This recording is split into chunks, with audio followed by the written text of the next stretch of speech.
to get back on the winning track today and pick up a Conference USA win.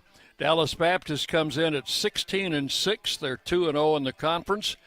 They are 12-2 here in their home park, which is the Horner Ballpark on their campus.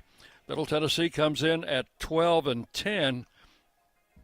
The Raiders have dropped 3 straight, and will try to end that today with a win in the final game of the series. 79 degrees, partly cloudy skies, and a wind out of the west-southwest at about 8 to 10 miles an hour.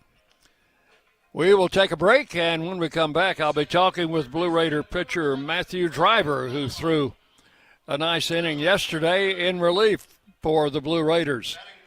Right now, you're listening to Middle Tennessee Baseball from Van Wagner. Not feeling well and need to see a doctor? Find the care you need now at Ascension St. Thomas. We're here with 24/7 ER care, same-day care, and walk-in urgent care for broken bones, sprains, allergies, sore throats, and more. Visit ascension.org/St. Thomas Care to get the right care at the right place at the right time. Serving Middle Tennessee State University, Murfreesboro, and surrounding communities. Pepsi Zero Sugar has taken its flavor to the next level. A Zero Sugar Cola has never tasted this good. But we don't expect you to take our word for it, so we're putting it to the test, starting with me. My mouth is watering already, so I think we can skip the drum roll and get right to the main event. Cue the fireworks. We have an official best Zero Sugar ever. It's delicious, it's refreshing, and it's so good you'll need to try it for yourself. Trust me.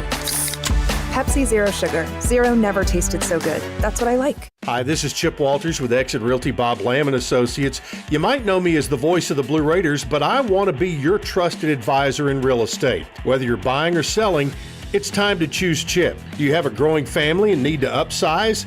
Are you an empty nester now and need to downsize? Are you thinking of selling your current home but just worried you can't find something else? Well, it's time to choose Chip. I'm looking to be your trusted advisor in real estate. I'm Chip Walters with Exit Realty Bob Lamb & Associates. Las Casas Drugs is a proud sponsor of Blue Raider Athletics, located at 4702 Las Casas Pike, just minutes from Murfreesboro. Las Casas Drugs strives to provide all of your pharmaceutical needs in that hometown atmosphere you deserve. Family-owned and operated, Las Casas Drugs offers free delivery, immunizations, drive-through window, gift shop, merchandise, and medication management programs. Come by and see how we can make a difference. And go Blue Raiders. WGNS, the flagship station for Blue Raider sports. Visiting with Blue Raider pitcher Matthew Driver on our pregame show as the Raiders prepare for their final game against Dallas Baptist today.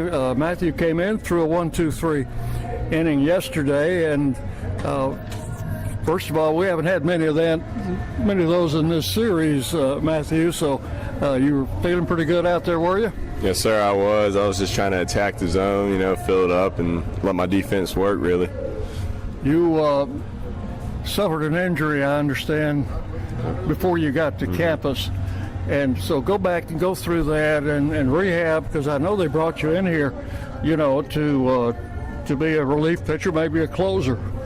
Yeah, so middle end of the fall, I was feeling some pain in my back, got that checked out, and turned out it was a fractured spine, so I had to deal with that throughout the off season. 3 months in a brace, can't do no lifting or throwing, so that kind of set me back. It was a big mental challenge that I had to overcome and just wait patiently and slowly work my way back to where I am right now.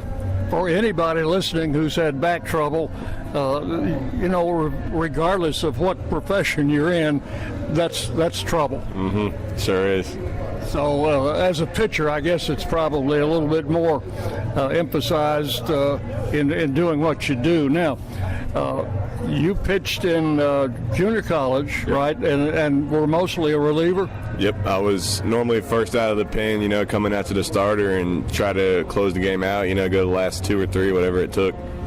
You've got pretty good velocity out there, and tell us what you throw. What's your variety of pitches? Main pitch is a four-seam fastball, just try to run it up, as hard as I can, and then throw a slider or a changeup off that. Worked on my slider, getting it more of a sweep on it, and changeup, just trying to mix the hitter's timing up. Well, that's the key to pitching, isn't it? Oh, yeah, mix up the timing. Yeah.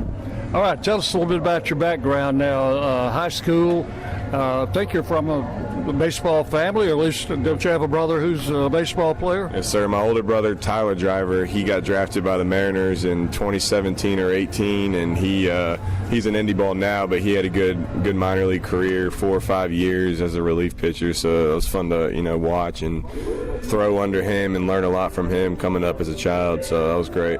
Okay, so he's older than you. Did you learn a lot from him, like you said? Oh, yeah, especially during COVID when he came back from pro ball, because the world was shut down. We kind of threw together and talked together and threw our bullpens together and learned a whole lot. So you've only been out there a couple of times, maybe 3 this season. I know you're going to be seeing more action as we go along. And what do you foresee your role to be now? Just whatever role Myers wants me in, it's come in, throw strikes. If he wants me to close the game, come in after a starter, wants me to start a game, I'll do whatever it takes to get outs. All right, to be a closer, you have to come in a close game, so that's what we're looking for. Yes, sir. Today, and let's go out and get this one. Yes, sir, for sure. All right, and that is Matthew Driver, Blue Raider relief pitcher. He threw a 1-2-3 inning in the final inning of the game last night for the Blue Raiders. So it's Middle Tennessee and Dallas Baptist squaring off for the third time. We have scores of other games from yesterday on our D&J scoreboard. Scores brought to you by the Daily News Journal. Follow Blue Raider Sports in the D&J, Rutherford County's first source for news, sports, and much more.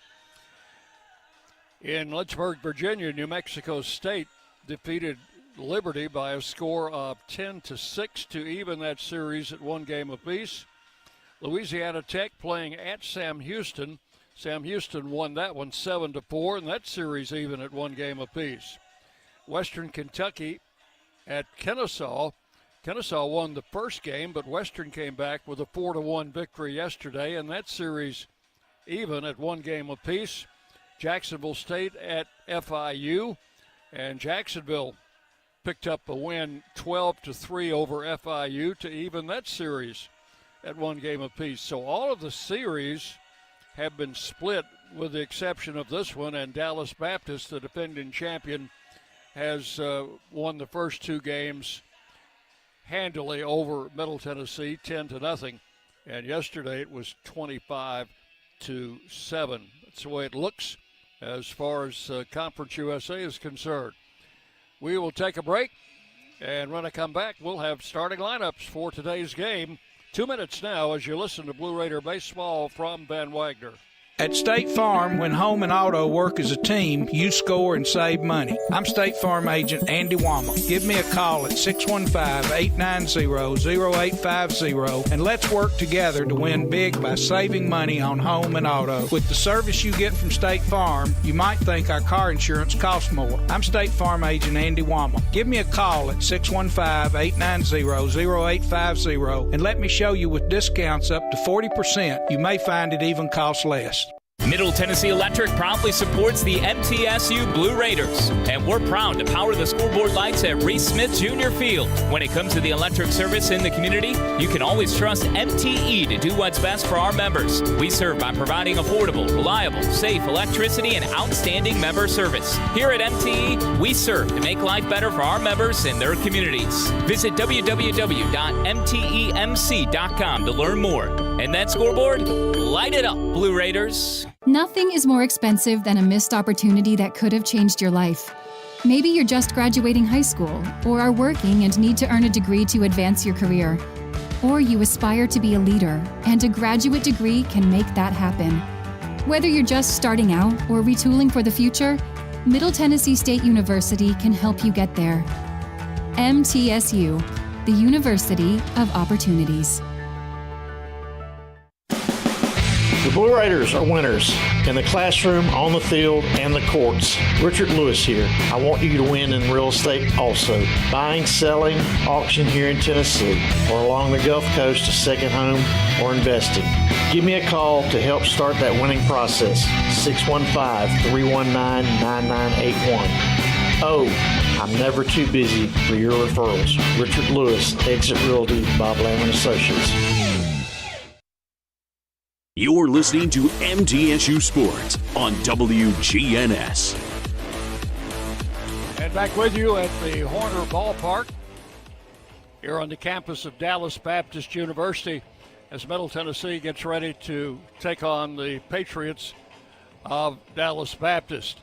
Starting lineups brought to you by the Ascend Federal Credit Union, the exclusive credit union of Blue Raider Athletics. Show your MTSU pride with every purchase. Visit one of their 28 Middle Tennessee branch locations. Ask for your MTSU debit card. For the visiting Blue Raiders today, Coach Jerry Myers will hand this lineup to the opposing manager. Leading off will be Eston Snyder. I think we're going to have the national anthem, so we will listen to that, and then we will come back with the starting lineup. Eston Snyder will be leading off, and we will be right back, and we're going to go out to the stadium announcer for the national anthem. And the courageous men and women who serve to protect it with the playing of our national anthem.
And with the playing of the national anthem, we are just about ready for baseball here at the Horner Ballpark on the campus of Dallas Baptist. Let's complete those starting lineups for you. For the Raiders, Eston Snyder leads off in center field. Clay Badalak will bat second and play third base.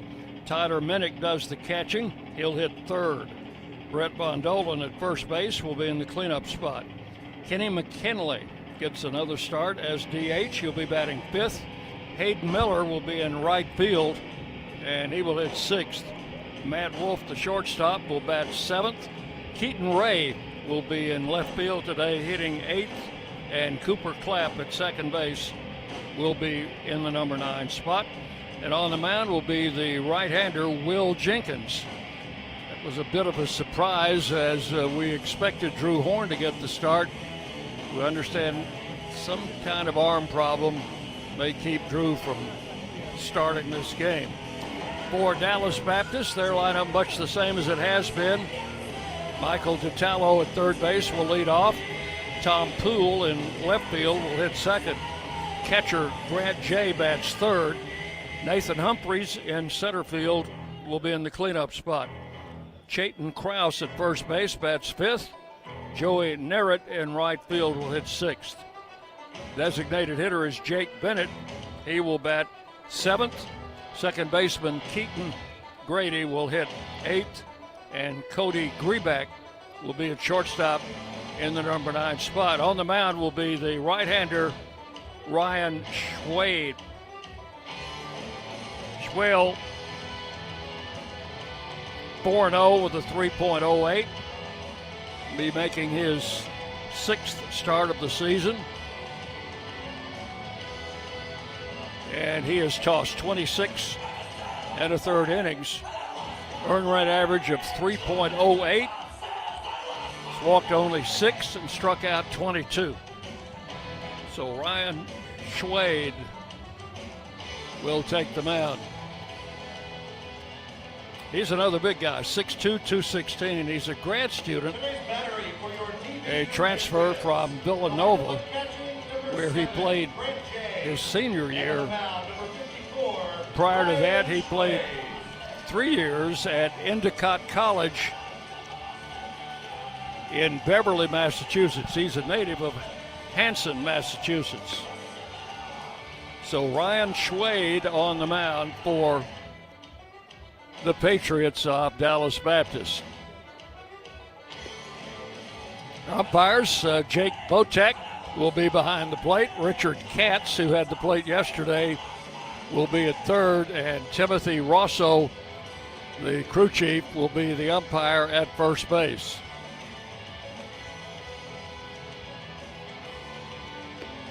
So all 4 of the other series in Conference USA have been split, with the exception of this game, this series, as Dallas Baptist won the first 2. I was looking back last year in Murfreesboro. Dallas Baptist won the first 2 by combined score of 30-7, 15-1, and 15-6. They've won the first 2 in this series by a combined score of 37-7, 10-0, and 25-7. So that's kind of a little comparison of the way these two teams have played. The Raiders came back and won the third game of the series last year, 8-5, behind Chandler Alderman. But Chandler was knocked out early in the game yesterday, and Will Jenkins will take the hill today for the Raiders. Eston Snyder will step in. He's had a good series, 3 out of 6, has a couple of stolen bases, and has driven in 2 runs. And has upped his batting average to .427 on the year. Takes the first pitch strike, and we're underway at 1:03 on a Sunday afternoon. Swing and a miss, fooled on that pitch, and it's 0-2.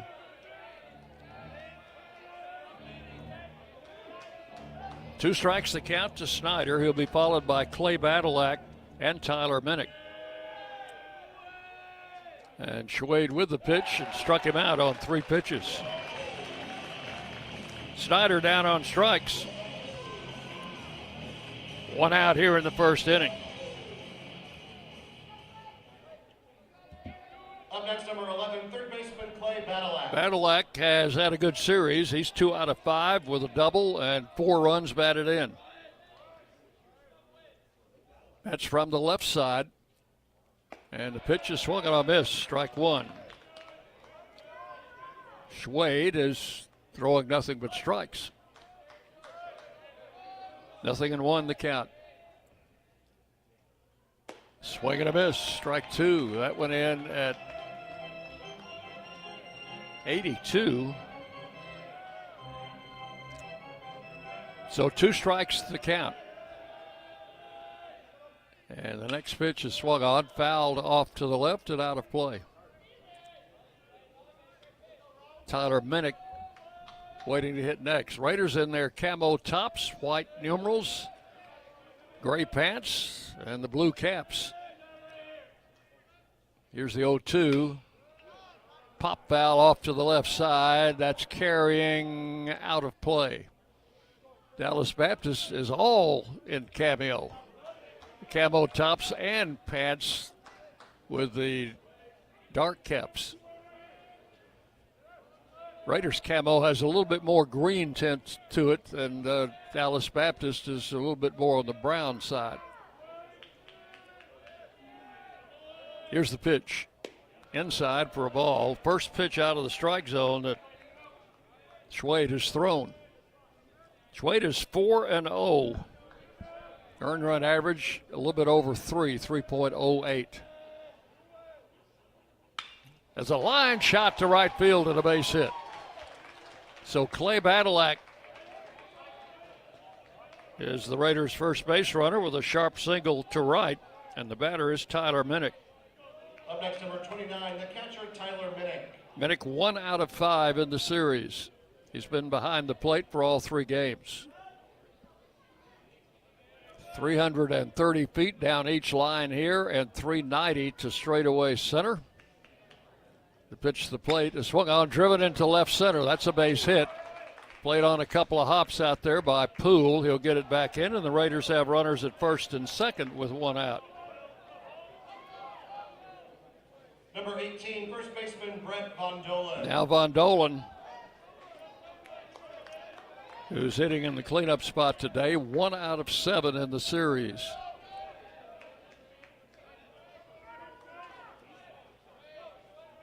First and second with 1 out.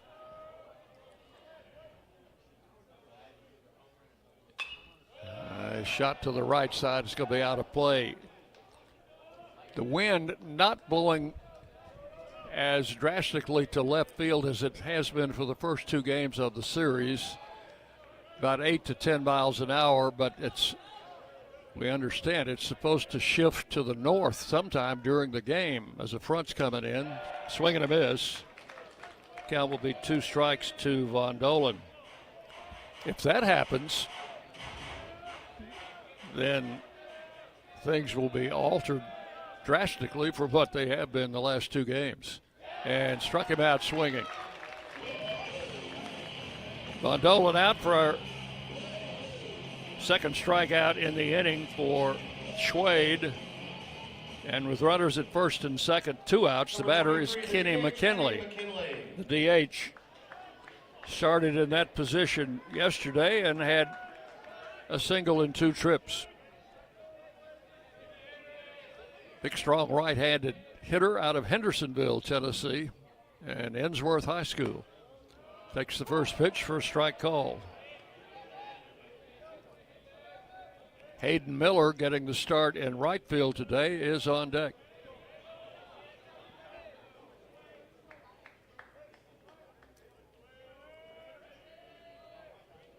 Right-hander checks and throws, and a ball hit high in the air in foul ground. Catcher coming over near the screen. Third baseman coming in. That's going to be out of play.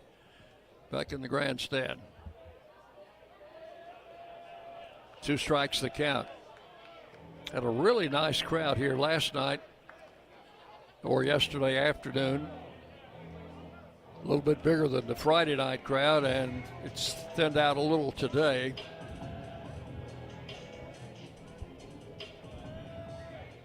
Two strikes the count to McKinley. Schwade with a pitch, check swing, and it's outside.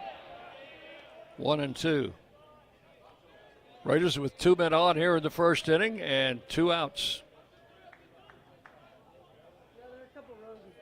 A ball and 2 strikes to McKinley. Drives one to right field, and that is going to be a foul ball out of play. Count holding at 1-2.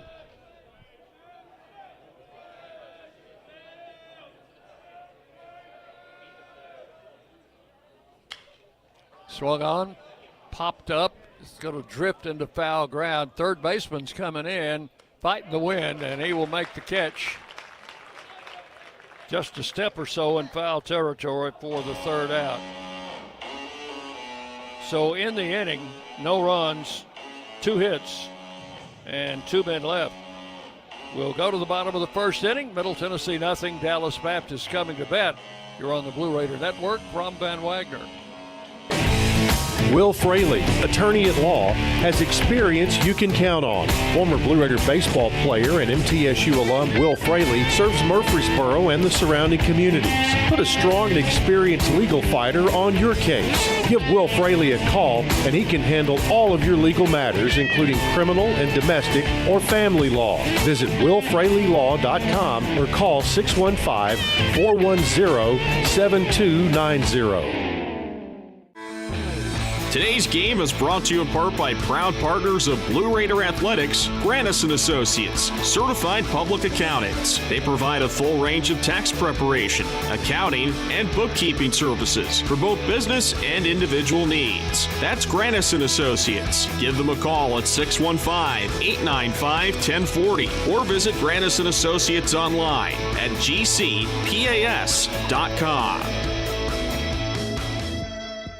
The Blue Raiders are on News Radio WGNS.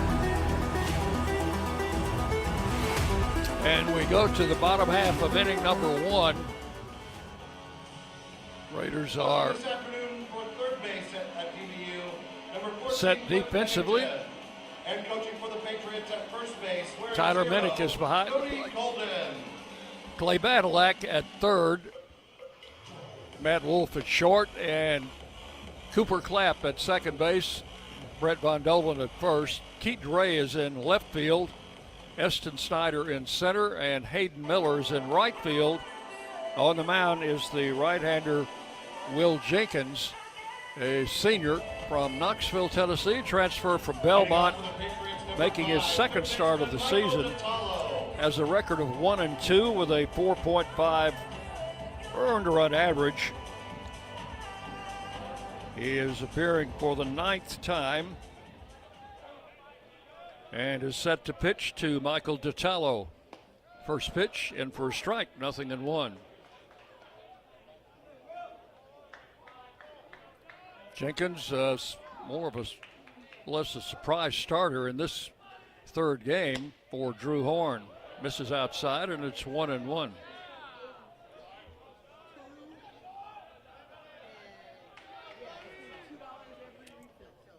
And the next pitch backs him up. 2 balls under strike. No score. We're in the bottom of the first inning. The Raiders have not prevented Dallas Baptist from scoring in the first inning in either of the first 2 games.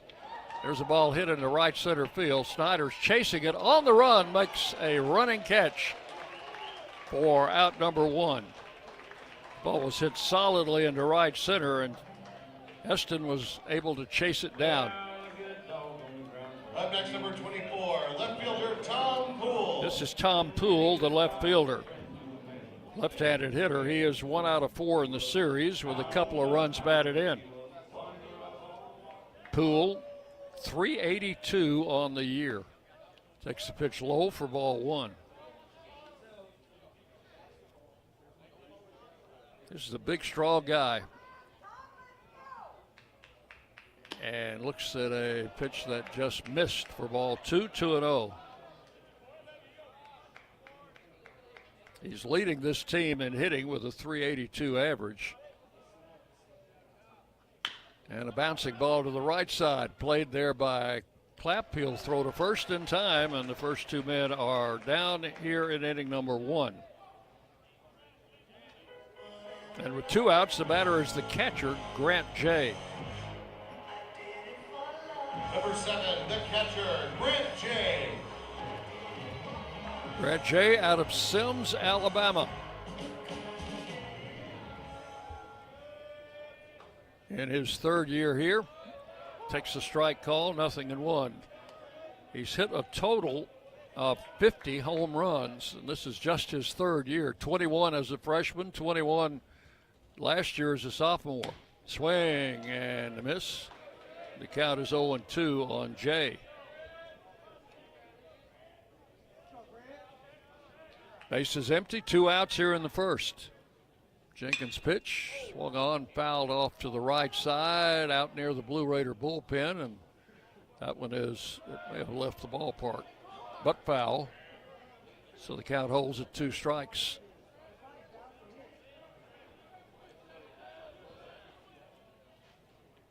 Jenkins ready to work and popped him up into right field. Hayden Miller coming on. He's got the range, makes the catch, and 3 up, 3 down in the first inning for the Patriots, 0 across. So we've completed 1 full inning. Middle Tennessee and Dallas Baptist, 0-0. We go to the second on the Blue Raider Network from Van Wagner. Not feeling well and need to see a doctor? Find the care you need now at Ascension St. Thomas. We're here with 24/7 ER care, same-day care, and walk-in urgent care for broken bones, sprains, allergies, sore throats, and more. Visit ascension.org/St. Thomas Care to get the right care at the right place at the right time. Serving Middle Tennessee State University, Murfreesboro, and surrounding communities. Hey Blue Raider fans, this is Tim Page with Exit Realty Bob Lamb and Associates. Are you on the fence about selling your home? Feel overwhelmed at the thought of purchasing a new home? Well, it's time to get moving. For professional, personal real estate services, give me a call today and put me to work for you. 615-896-5656, or you can reach me at exitmurfreesboro.com. Let's go Blue, and I'll see you at the game. Rutherford County's MTSU station, News Radio WGNS.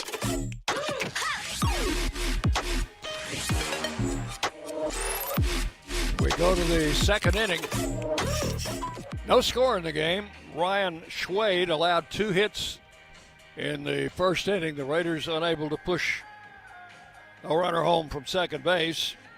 He had 2 strikeouts in the inning. And he will face Hayden Miller to lead off here in the second.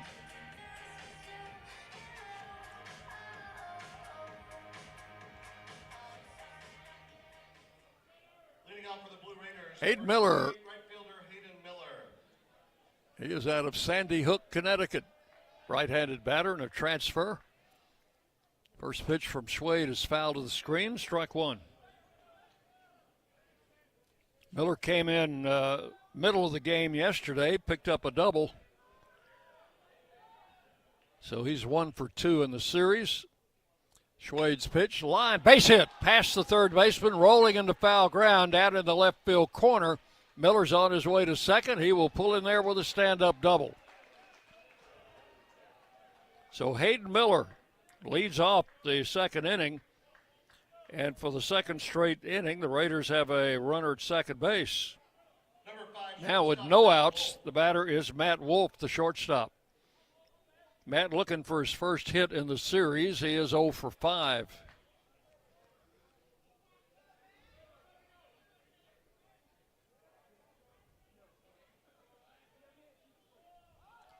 Shows bunt, takes the pitch outside for ball 1.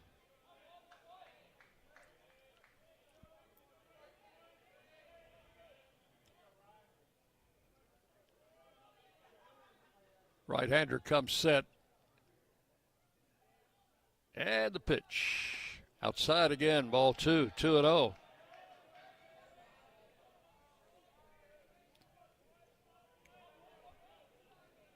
Schwade's longest outing this season has been 7 innings. That was against Louisiana, the Cajuns, back on March the 9th. He's hitting away, drives to right field for a base hit. Miller will be held at third as the throw comes in. So the Raiders have first and third with no outs here in the second inning.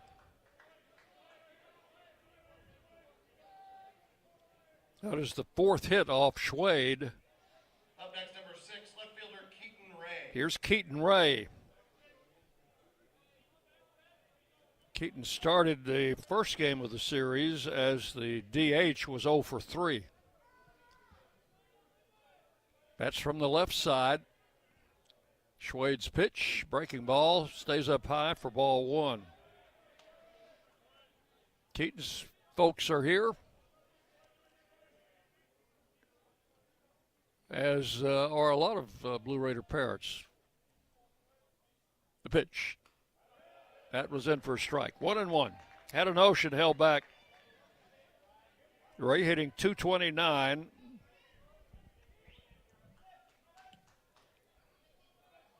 Miller, who doubled, is on at third. Matt Wolf, who singled, is at first. And the pitch. Bouncing ball up the middle. That is through for a hit. Run is in. And now the throw will be cut off as Wolf turned at second base, started to third, and then thought better about it. So the Raiders with an early lead in game 3. Number 4, second baseman Cooper Clapp. on an RBI single by Keaton Ray. Wolf at second base now, first and second. That's the fifth hit off Schwade. The batter is Cooper Clapp, the second baseman. First and second, no outs. I was just about to say a bunting situation, and he bunts the ball foul over in front of the Patriot dugout. Dallas Baptist occupying the home dugout down the third base side. The Raiders in a very familiar first base dugout. One strike to count. Clapp takes the pitch high, and it's 1-1. Again, he showed bunt. Runners at first and second, no outs, and a run in here in the second inning, 1-0. Schwade with the pitch. He bunts. A pretty good bunt. Picked up by the third baseman. Over to first in time. Sacrifice works, and runners have two runners now in scoring position with one out. Matt Wolf to third, Keaton Ray to second. One out, and the leadoff man, Eston Snyder, will come to the plate. Struck out on 3 pitches in the first inning. Eston doesn't strike out often, and he needs to put the ball in play here somewhere. Patriots are playing their infielders back. Pitch is a strike call, 0-1.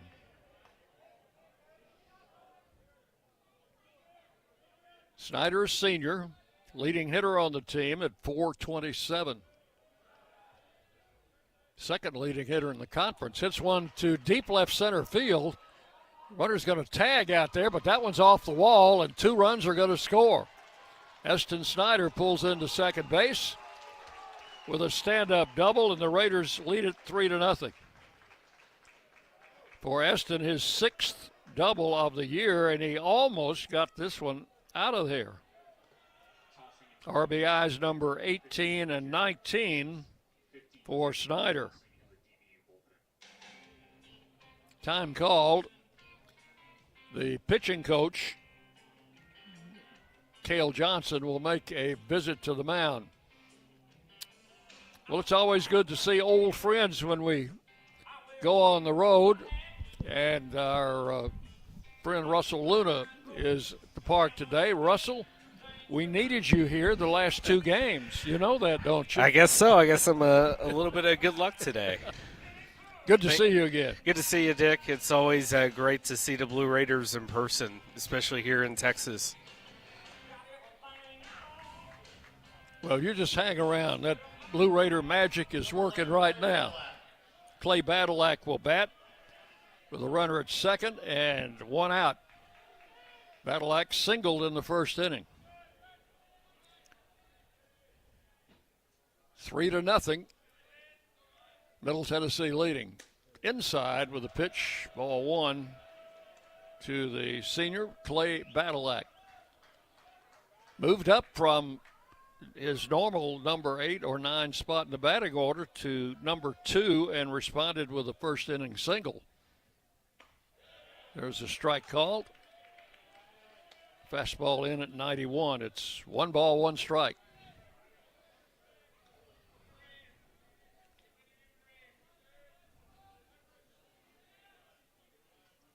Schwade with the pitch. Swung on, fouled off the screen. The count is 1 ball and 2 strikes. Kevin Nichols coaching at third. Ryan Huber at first for the Blue Raiders. And they finally got a little business to take care of on the coaching box. There's a line shot to right center. That's it. That's going to go to the, oh, it's cut off, but Snyder's going to score, and no play at the plate. It's 4-0.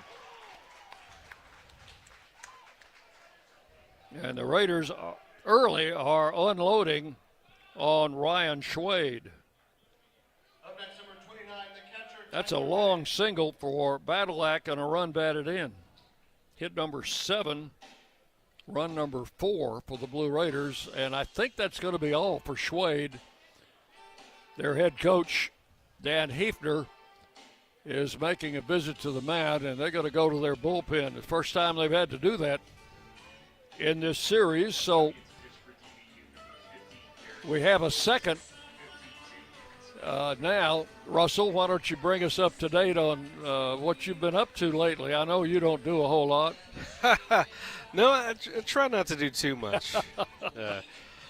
No, I moved out here to Texas about 8 years ago, and I was working at the Big 12 conference at the time. And then a few years ago, it's almost 4 years now, I decided to get out of the sports business altogether, full-time.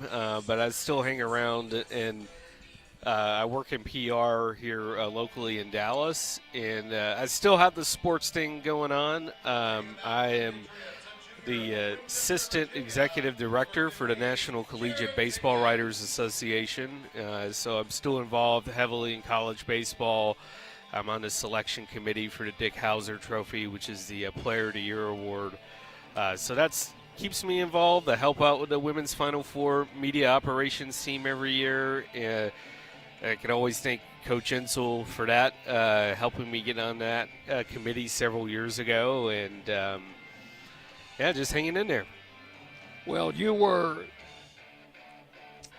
our media representative for women's basketball for a number of years with Coach, and went on to West Virginia after that. Yes, I did. I went to West Virginia and had a good run there. Coach Carey was a great coach to work with, very similar to Coach Insel, very intense, but a great program up there, and they actually won the Big 12 conference tournament, I believe, when the current assistant coach, Nia, was there back in the day against Baylor.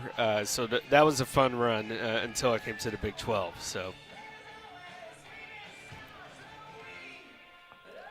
So the new pitcher is Jared Jenkins. He is a right-hander, 6'2", 214, a junior from Winchester, Virginia. 4.86 earned run average.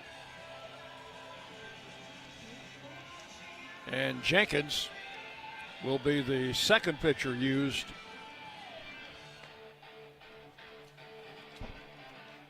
by the Patriots.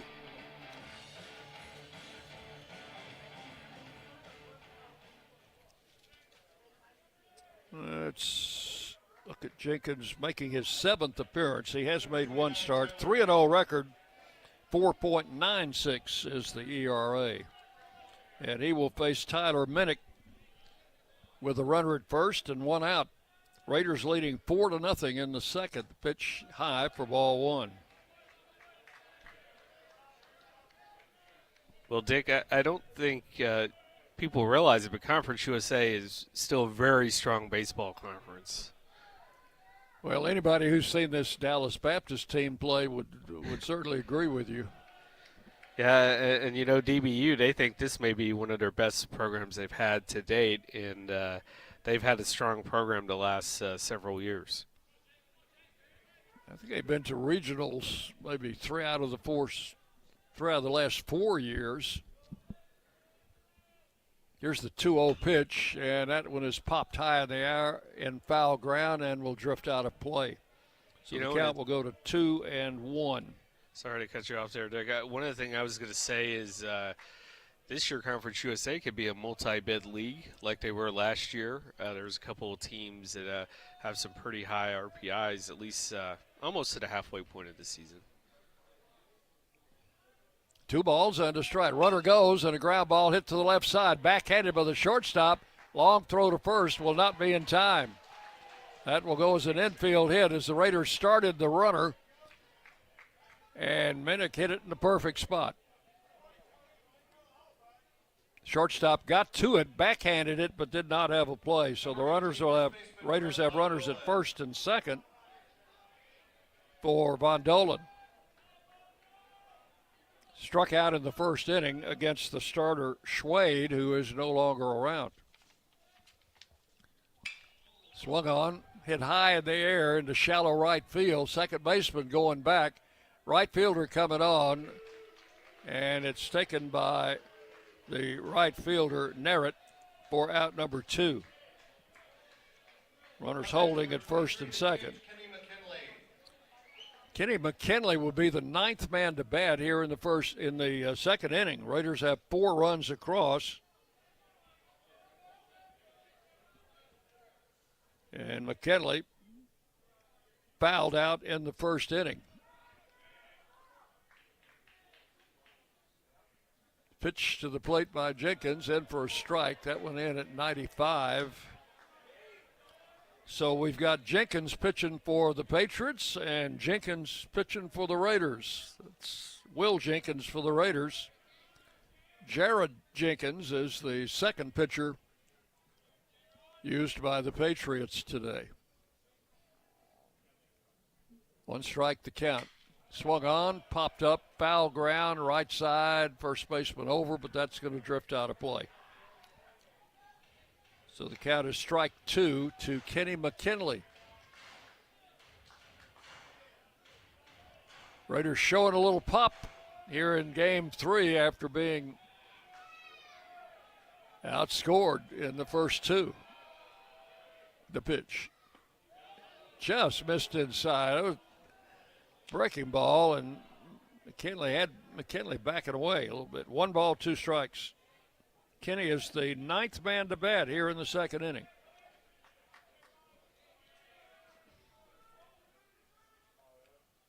Pitch to the plate, swung on, little pop up to the right side, not hit high enough for anybody to get over there under it, and the count will hold at 1-2.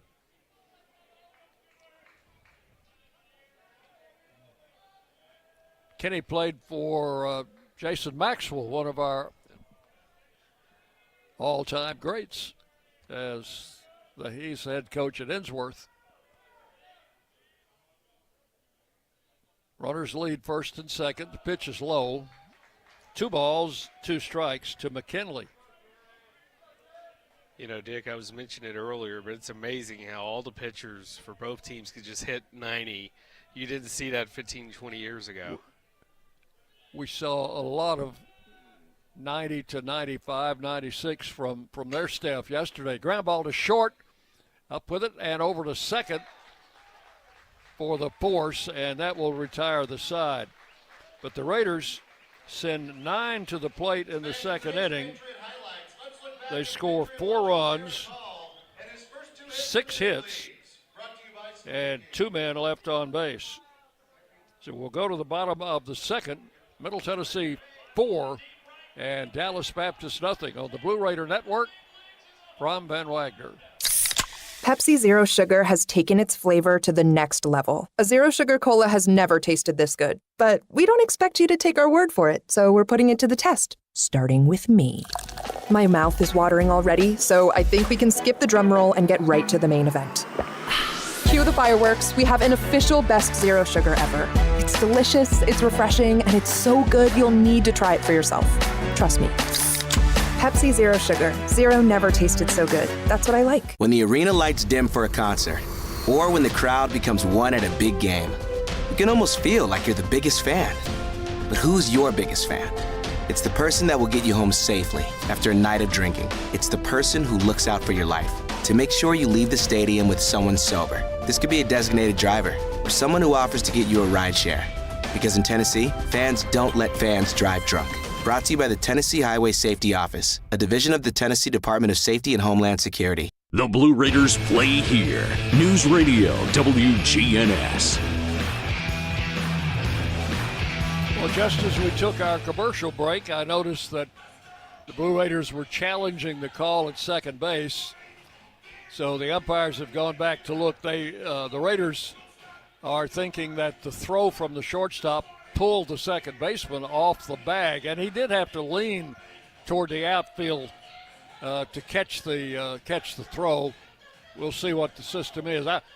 I'm still getting used to this challenge business. We don't have a system like that in place at our park, Russell, so we have to rely on the guys that get paid to do the job. They call him out, so the inning will stand as we left it. 4 runs, 6 hits for the Raiders in the inning and 2 men left on base. So this Raider ball club showing some life today. Yeah, I think I mentioned this to you last week, but winning that series against UAB, who's currently in the upper echelon of the American, is a great. You're seeing a lot of great progress with this team, and Middle Tennessee's definitely got some lethal hitters, especially in that top half of the lineup. You were telling me an interesting story about yesterday's starting pitcher, Elwanger, whose dad was at a tennis match watching Elwanger's brother play for University of Dallas. Yeah, and you were officiating that match, right? Yes. I'm also a college tennis official, and one of my other side hobbies, but I was officiating that match yesterday, and his dad had a DBU shirt on, a baseball shirt, and I said, oh, well, my alma mater's here, and he's like, yeah, well, my son's a starting pitcher, and of course his other son's also a starting tennis player for the University of Dallas. It's a D3 and he was school. going to come over from the tennis match over here. Yeah, he watched his son win a doubles match over there and then drove. He said, good luck, son. Congrats, I'm leaving. And he came over here and watched his son pitch start for the Patriots yesterday. Yeah, and Elwanger pitched 4 innings, allowed no runs on 2 hits, and struck out 9, and the Raiders could not do anything against him. He was throwing mid-90s. Yeah, and I think he was even in the starting rotation last year when they made the regional out to Tucson. Nathan Humphreys leads it off for the Patriots in the bottom of the 2nd inning against Will Jenkins. First pitch misses outside, 4-1. Humphreys, a left-handed batter, is 3 out of 7 in the series with 4 runs batted in. Swung on, and that ball hit deep to right field, and that was going to clear that 330 sign down the right field line, and that will be a home run. And I jump every time they shoot that cannon or whatever that is out there.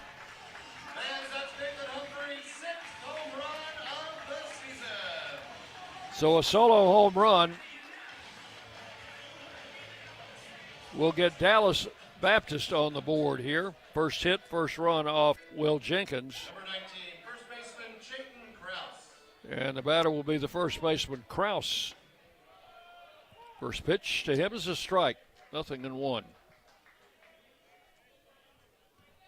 Krause, a .344 hitter, 3 out of 7 in the series. Swings and misses at a high fastball, 0-2 the count. Chayton Krause, he was their starting first baseman a year ago. Jenkins pitches, and a ball hit foul down the right side, going to drift out of play. Count will hold at 2 strikes.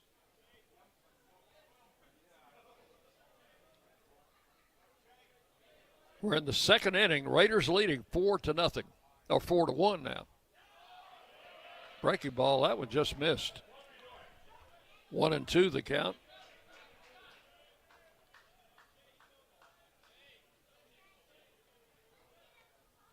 Will Jenkins' pitch popped up into shallow center field. Snyder coming on. He's going to call for it and make the catch. So Krause, fly ball to shallow center field for the first out. Number 11, right fielder Joey Narrett. This is Narrett, the right fielder. He's had quite a series, 6 out of 7 with 6 RBIs. Has boosted his average up to 375. He also leads their team in stolen bases. That's from the left side and takes a pitch just outside from Will Jenkins for ball 1.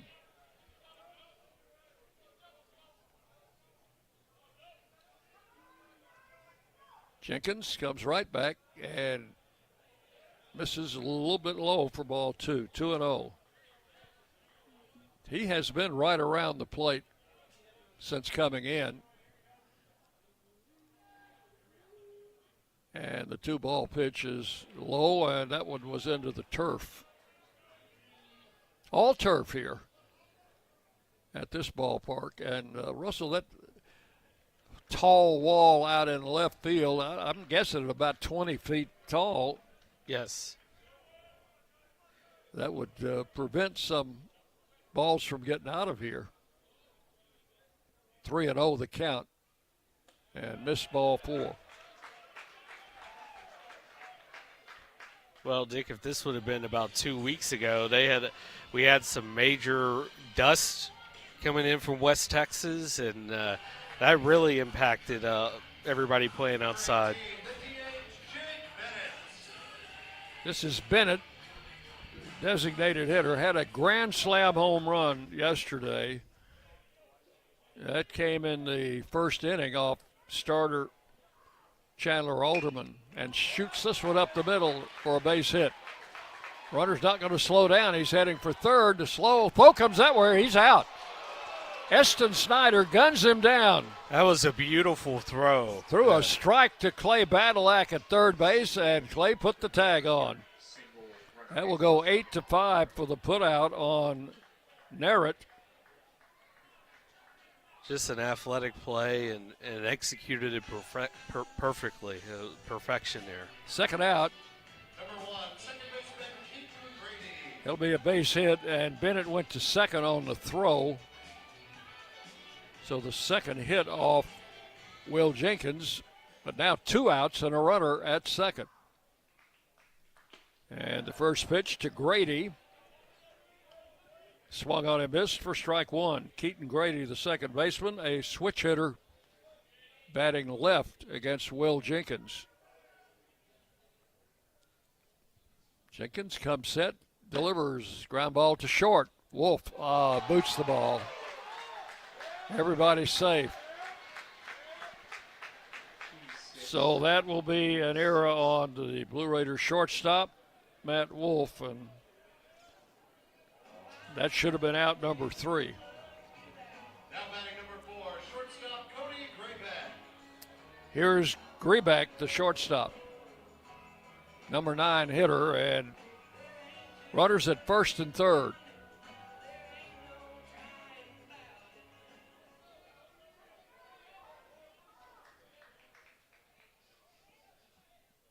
Jenkins with the pitch. That is in for a strike. 0-1.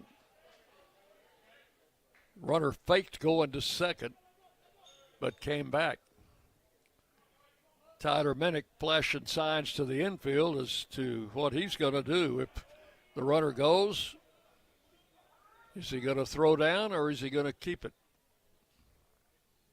Runner does go. The pitch is outside, and the runner at third started to come home, and he saw Minnick still with the ball, and he turned and hot-footed it back to third base. Yeah, That'll be a stolen base for Grady. Great job by Minnick in being ready. Second and third, a 1-1 count to Grayback. And Jenkins with the pitch and caught the corner. Strike 2. Grayback hitting .318. He's a senior. Did not start Friday's game. Came as a starter yesterday and was 3 for 4. So that put him back in the lineup today. A little tap. Jenkins has it. Throws to first. Not a good throw, but handled by Von Dolan. And that's going to retire the Patriots in the second inning. So Jenkins had to get an extra out in that inning, and he did so. 1 run on the solo home run. 2 hits. There was an error, and 2 men left on base. We have completed 2 full innings. Middle Tennessee 4 and Dallas Baptist 1. You're on the Blue Raider Network from Van Wagner. Hey Blue Raider fans, we know life comes at you fast, but with the right insurance, you'll always be covered. Whether it's home, auto, or life insurance, your local State Farm agent, Trevor Haggard, former MTSU baseball player, is here to help you protect what matters most. Give him a call at 615-203-5522 and find the right plan for you. Like a good neighbor, State Farm and Trevor Haggard are here to help. 615-203-5522. Hey, Blue Raider fans, this is Brad Hopkins with Exit Realty Bob Lamb and Associates. Winning in real estate is a lot like football. Good coaching and recruiting a great team are the keys. I put together a team of lenders, inspectors, and home professionals to help you succeed. Let me coach you through this process and make sure you come out a winner. Whether you're looking to buy, sell, or invest, I am here to help you win. Visit BradHopkinsHomes.com or call 615-556-9239 to find out more. WGNS, the flagship station for Blue Raider sports. And we go to the third inning. Raiders leading by a score of 4-1. We'll have Hayden Miller to lead things off. He led off the second inning with a double to left field and later came around to scores. The Raiders sent 9 men to the plate in that second inning.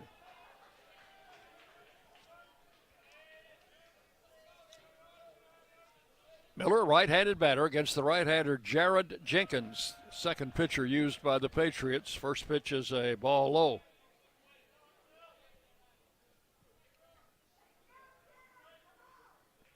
Matt Wolf will be next as Miller fouls this one out of play, and it's 1-1.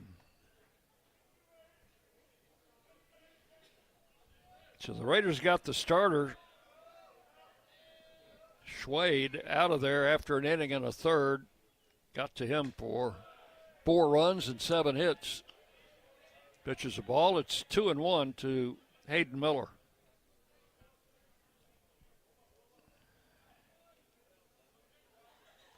And the pitch is popped up, foul, out of play. Count will go to 2-2.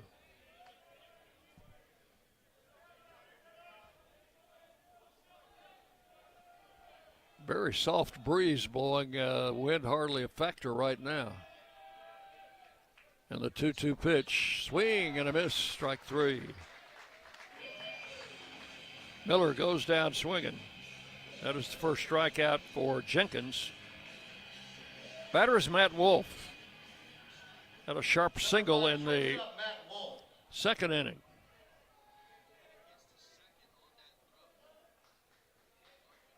Later came around to score.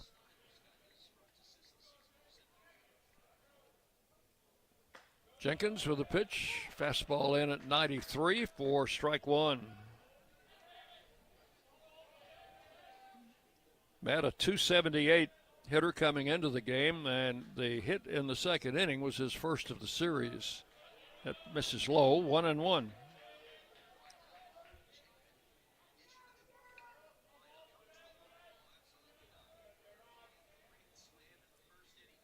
Jenkins with a pitch, again downstairs, ball 2. 2 balls and a strike.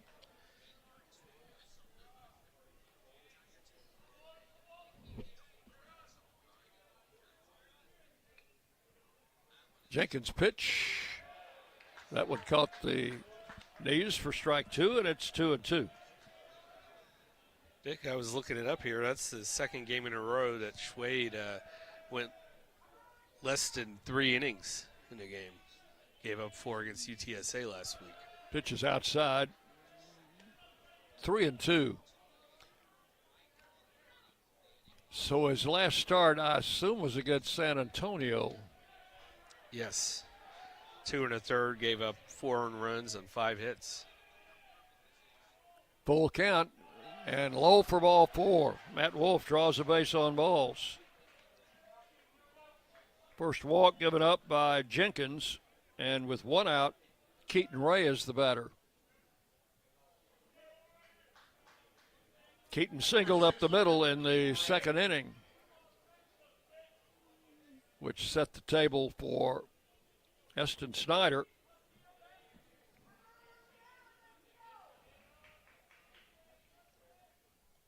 Wolf leads from first. He's going. The throw to second base is in time.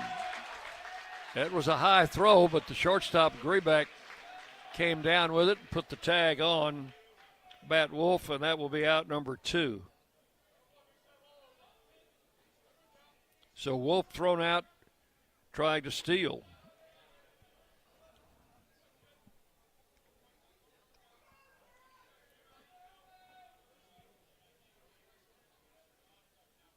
Here's Jenkins' pitch.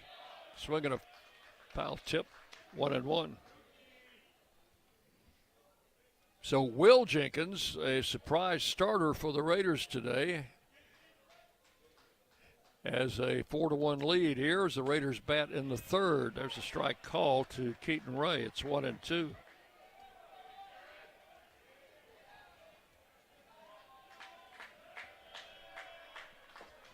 Base is empty, 2 outs. And that one skips up there.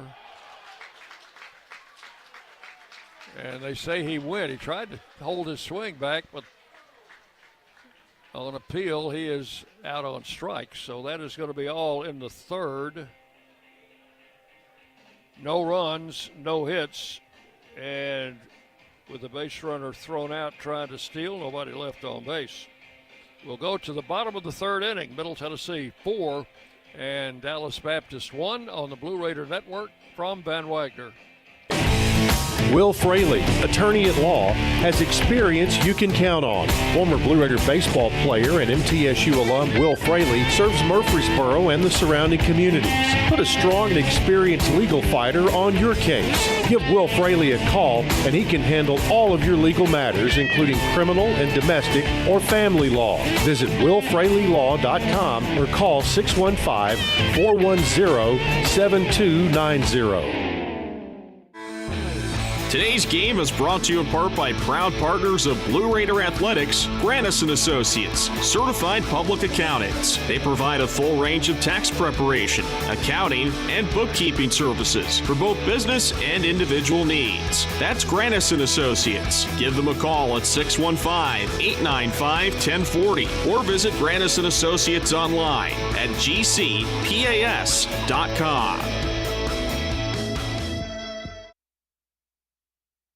You're listening to MTSU Sports on WGNS.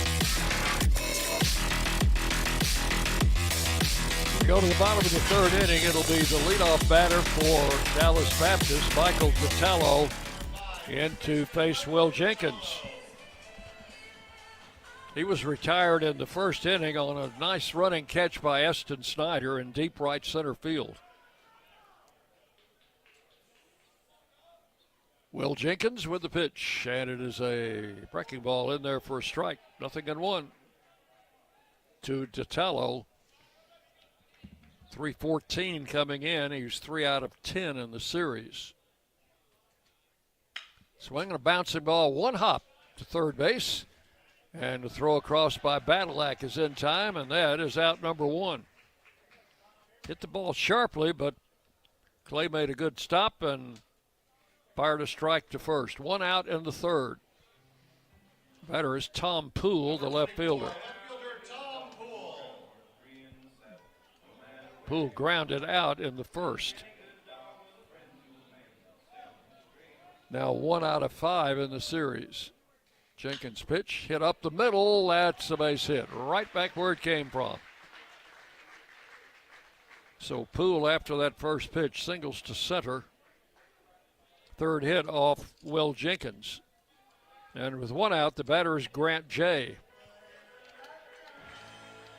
Number 7, the catcher, Grant Jay. Jay flied to right field in the first.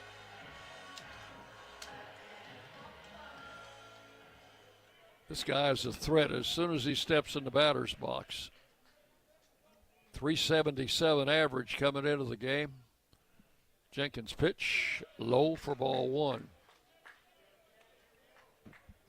8 home runs, 26 runs batted in. He's 4 out of 7 now in the series. Runner at first, 1 out. And a pitch. Right back up here. I had to flinch on that one.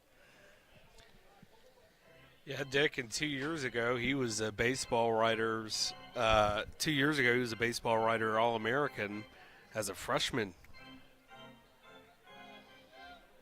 1-1 the count. I commented yesterday, he looks like a future big leaguer to me. Pitch is popped into shallow right field. Everybody on a long run. They're going to throw to second as the ball dropped, and everybody's going to be safe. Second baseman Clapp went out there. The right fielder Miller came in, and that ball hit just over Clapp's shoulder into shallow right field. The runner had to hold up to see if it was going to be caught, and when Cooper caught it, he fired to second, but not in time. So that'll be a hit for Jay. Runners at first and second.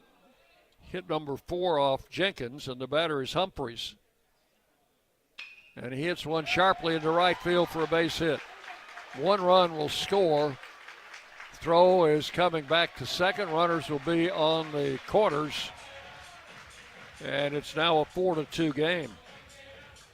Humphreys, after that first pitch, singles to right field.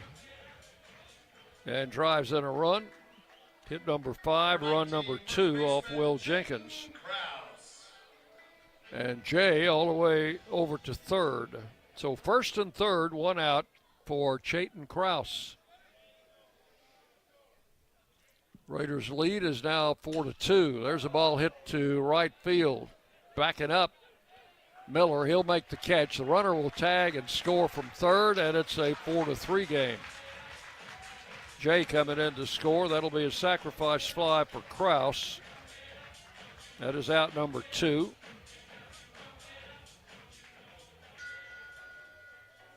For Krause, his 31st run batted in this season. He leads the team in that regard. So now 2 outs and a runner at first. Raiders' lead is 4-3. Jody Narrett takes the pitch outside for ball 1. Narrett walked in the second inning. Throw to first, runner's back. Narrett's had a great series, 6 out of 7.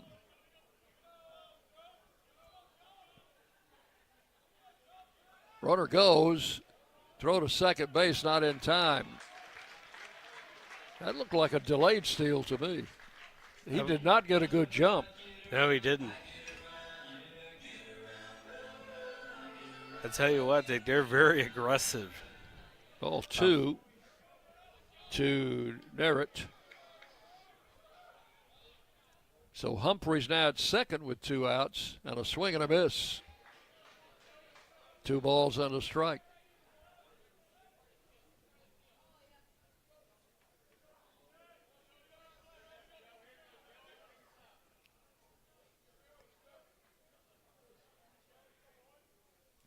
Jenkins' pitch swung on and missed. Count will go to 2-2. So we were told that the wind was expected to shift sometime in the middle of the game, and it looks like that might have happened.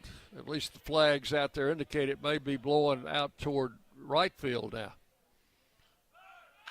Runner was off with the pitch. He was trying to steal third, but Narrett fouled it out of play. So the count holds at 2-2, and got to do a little better job holding runners.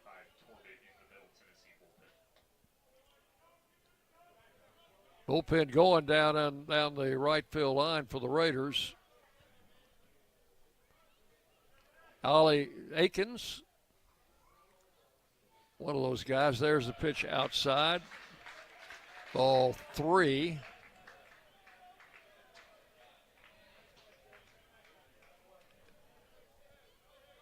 Full count now to Narrett. Got first base open. See what happens on this 3-2 pitch. And he struck him out. That will retire the side here in the third inning, but not before the Patriots come back with 2 runs on 3 hits. They leave a runner on. So we have completed 3 full innings with your totals on the board. Middle Tennessee, 4 runs, 8 hits, 1 error. And Dallas Baptist, 3 runs, 5 hits, and no errors. Raiders lead it 4-3 as we go to the 4th inning on the Blue Raider Network from Van Wagner. Not feeling well and need to see a doctor? Find the care you need now at Ascension St. Thomas. We're here with 24/7 ER care, same-day care, and walk-in urgent care for broken bones, sprains, allergies, sore throats, and more. Visit ascension.org/St. Thomas Care to get the right care at the right place at the right time. Serving Middle Tennessee State University, Murfreesboro, and surrounding communities. Pepsi Zero Sugar has taken its flavor to the next level. A Zero Sugar Cola has never tasted this good. But we don't expect you to take our word for it, so we're putting it to the test. Starting with me. My mouth is watering already, so I think we can skip the drum roll and get right to the main event. Cue the fireworks. We have an official best Zero Sugar ever. It's delicious, it's refreshing, and it's so good you'll need to try it for yourself. Trust me. Pepsi Zero Sugar. Zero never tasted so good. That's what I like. The Blue Raiders are on News Radio WGNS. Raiders leading 4-3 as we go to the fourth inning. Let's pause 10 seconds for station identification as you listen to Blue Raider Baseball. The flagship station for Middle Tennessee sports, WGNS. Murfreesboro, Smyrna. The Blue Raiders play here. Cooper Clapp leads it off for the Raiders in the fourth inning and takes a strike from Jared Jenkins, second pitcher used by Dallas Baptist.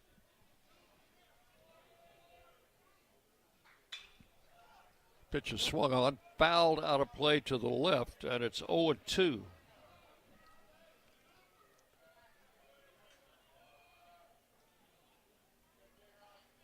Leadoff man Eston Snyder on deck. 2 strikes the count, and the pitch outside for a ball. Tried to get him to chase a bad pitch, and he was not of a mind to do so. 1-2.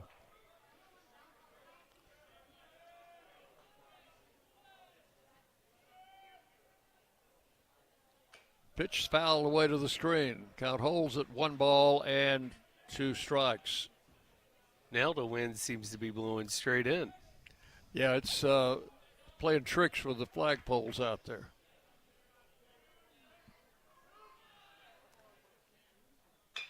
There's a ball popped up in the infield. Third baseman DiTello is going to take it, and did that ball hit the turf first?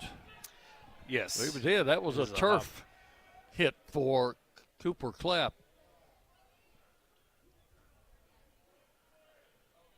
Well, it's pretty obvious with this Dallas Baptist offense that the Raiders are going to have to keep scoring. Yes. So the leadoff man on in the fourth. That'll go down as an infield hit for Cooper. And Eston Snyder, the batter, has a double in 2 trips, drove in a pair of runs in the second inning. Throw to first, runner back.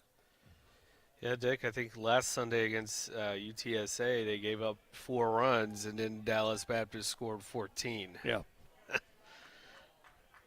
So you got to keep scoring if you're going to keep up with these guys. Here's the pitch to Snyder, and a bouncer back over the pitcher's head, picked up with the second baseman. He gets the force at second, but the throw to first not in time to catch the speedy Eston Snyder. He will live on a fielder's choice. Number 11, third baseman Clay Clapp was forced at second for the first out. And now the batter, Clay Badalek, and you can almost look for Eston to be running at some point in time here. Throw to first, and Dallas Baptist also realizes that. Snyder back. They could play a little hit and run with Badalek. Got pretty good bat control. He's 2 for 2 today. Another toss to first.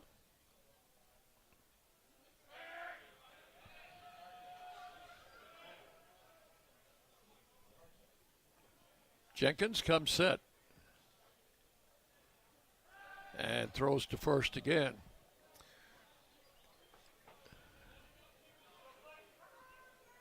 Dallas Baptist can read the stat sheet. They are well aware that Snyder has 16 stolen bases, got a couple of them in this series.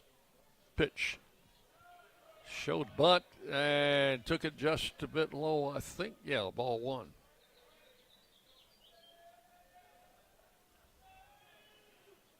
Third baseman up, playing on the edge of that green turf. Jenkins pitch. Strike called. 1-1.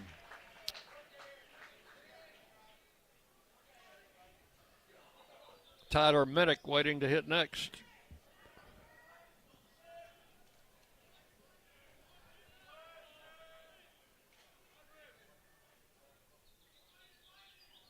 Throw to first, Dick, and Snyder back.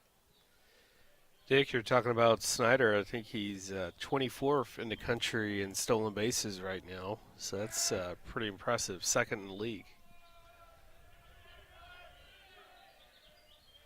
The pitch, low and inside, ball 2, 2-1.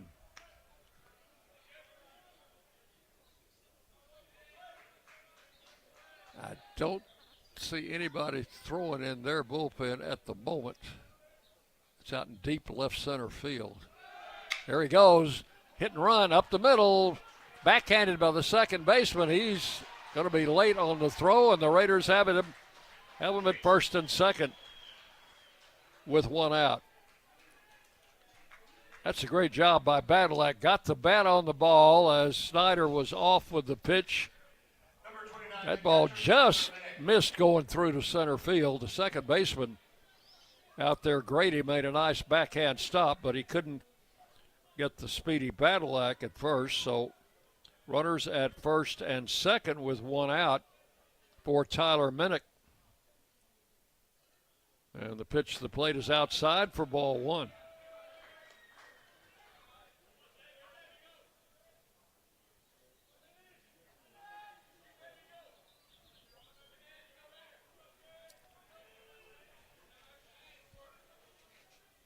Snyder at second, Badalak at first. Pickoff throw to second. Eston's back in there.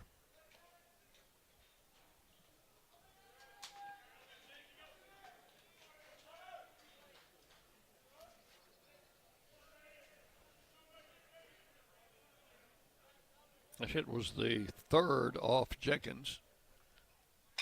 There's a bouncer to the shortstop. He will go to second. Out there, throw to first in time. That is a rally killer. It's a 6-4-3 double play, which will end the inning. No runs, 2 hits, and 1 left. We will go to the bottom of the 4th inning. Middle Tennessee 4, Dallas Baptist 3 on the Blue Raider Network from Van Wagner. Hi, this is Chip Walters with Exit Realty Bob Lamb and Associates. You might know me as the voice of the Blue Raiders, but I want to be your trusted advisor in real estate. Whether you're buying or selling, it's time to choose Chip. Do you have a growing family and need to upsize? Are you an empty nester now and need to downsize? Are you thinking of selling your current home but just worried you can't find something else? Well, it's time to choose Chip. I'm looking to be your trusted advisor in real estate. I'm Chip Walters with Exit Realty Bob Lamb and Associates. Las Casas Drugs is a proud sponsor of Blue Raider Athletics, located at 4702 Las Casas Pike, just minutes from Murfreesboro. Las Casas Drugs strives to provide all of your pharmaceutical needs in that hometown atmosphere you deserve. Family-owned and operated, Las Casas Drugs offers free delivery, immunizations, drive-through window, gift shop, merchandise, and medication management programs. Come by and see how we can make a difference. And go Blue Raiders. Rutherford County's MTSU station, News Radio WGNS.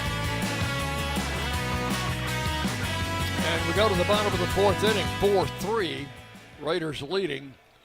Visiting with Russell Luna, former Blue Raiders staffer, now living in the Dallas area. This university campus is not in downtown Dallas. No. But it's, about 10, 12 miles out of town or something like that? Yeah, I actually live right next to Love Field in Dallas, so it's about 15, 20 minutes there's no traffic. That's where we're going to be heading after this game is over. Catch a 7:30 flight back to Nashville. And I literally live adjacent to the airport, so I could hear the airplanes taking off. Jake Bennett will lead off the fourth inning.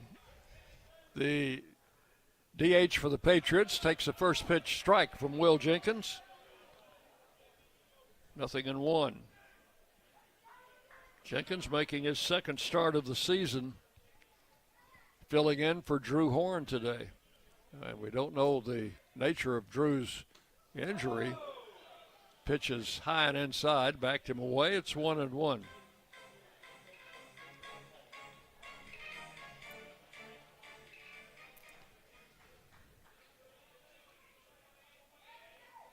Bennett 3 out of 6 in the series, slaps this one foul. Third base coach Cliff Pennington picks it up on the hop. Pennington at third base. Cody Colden coaching at first. 1 ball, 1 strike to Bennett. That one hit him. Yeah, hit him up on the forearm. So the leadoff man will be on here in the fourth inning.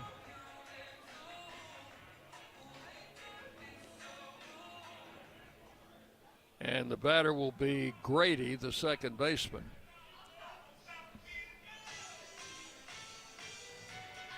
Raiders have a left-hander throwing in the bullpen. Number 1, second baseman Keaton Grady. I believe it's number 35, Cole Torbett. Yeah, that's Torbett. Pitch misses outside to Grady for ball 1. Runner at first, no outs in the fourth. Raiders leading 4-3.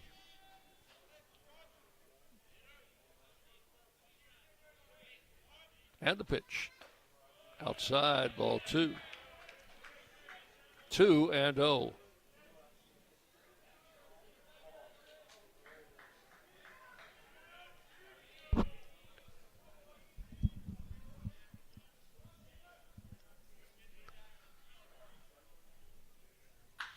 Pitch is popped up into center field. Snyder coming on. Has to come on in a hurry as the wind holding that one up, and he'll make the catch for out number 1. 1 down in the fourth. The batter is the shortstop, Cody Greback. Greback bounced out to the mound in the second inning.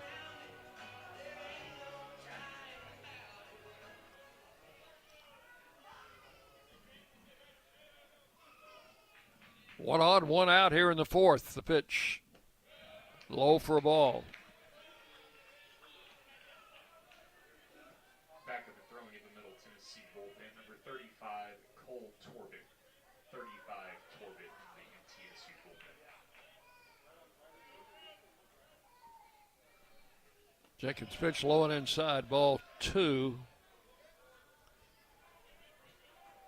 So Will Jenkins, who is making an unexpected start today, is really not accustomed to going this deep into a game. He may be getting a little tired. 2 balls, no strikes. Tap foul at the plate, 2-1.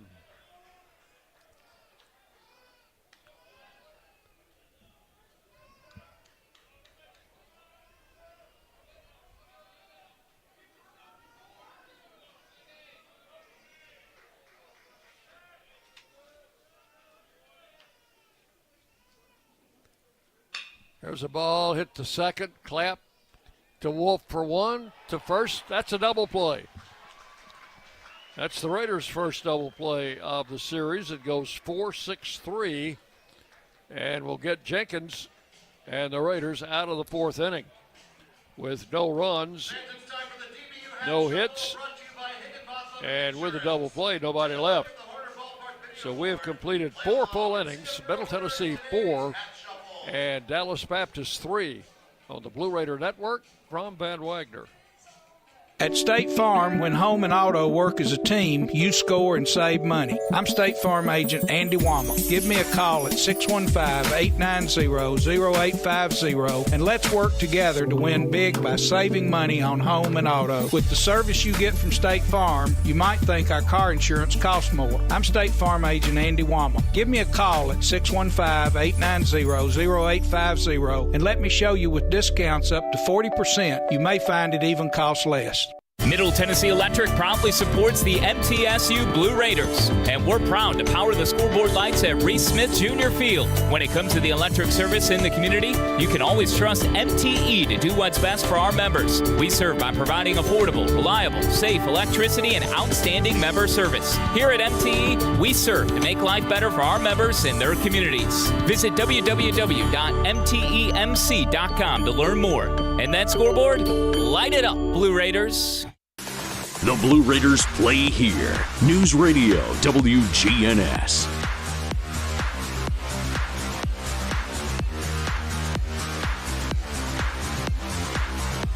Throw goes down to second as we go to the fifth inning. Raiders leading 4-3.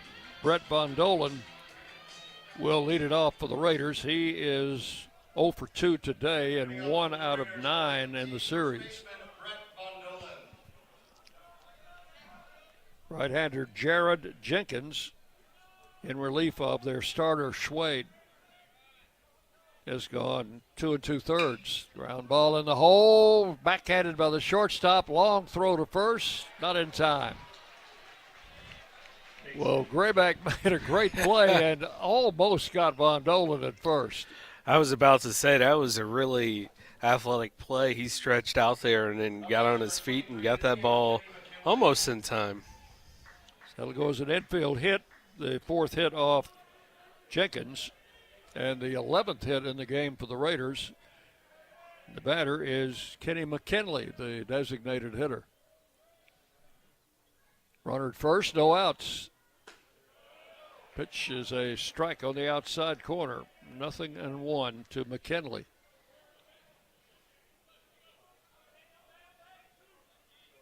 Hayden Miller will be the next hitter. Low and inside, 1-1 to McKinley. So Von Dolan just got his second hit of the series.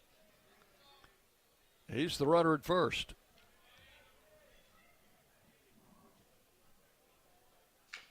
Kenny fouls this one. He was a little bit out in front of that off-speed pitch, and the count will go to 1-2. Fouled it back to the backstop.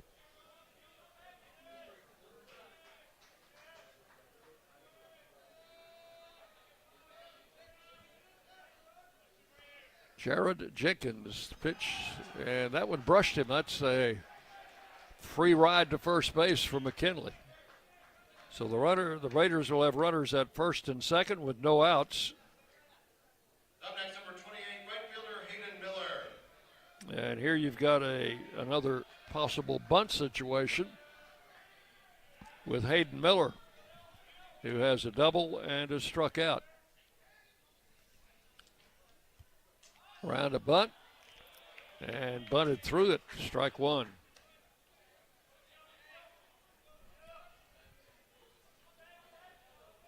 Raiders had a successful sacrifice in the same situation in the second inning.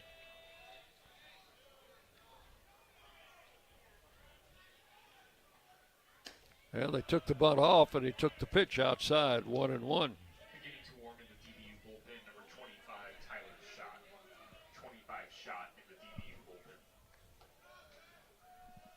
25 Tyler Schott warming up in the Patriot bullpen. There's a strike called. Popped out of the catcher's mitt, rolled out into the green turf. 1 ball, 2 strikes to Miller, with Matt Wolf on deck.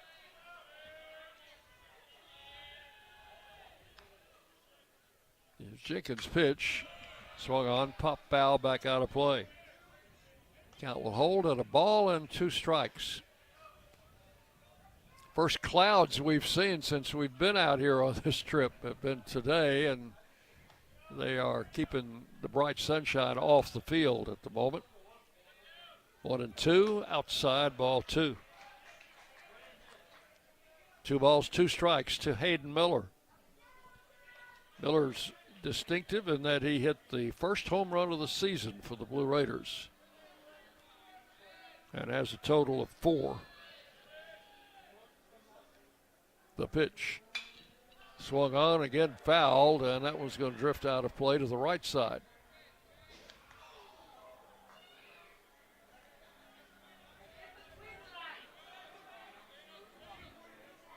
I think this will be pitch number 50 for Jenkins. Jenkins, a reliever, is ready to work. Ground ball to third. They go to second. Out there, over to first. Safe. Good hustle by Miller. Beat the throw to first. So they get McKinley on a 5-4 putout. They could not complete the double play, so Von Dolan is at third and Hayden Miller at first with 1 out. And the batter is Matt Wolf.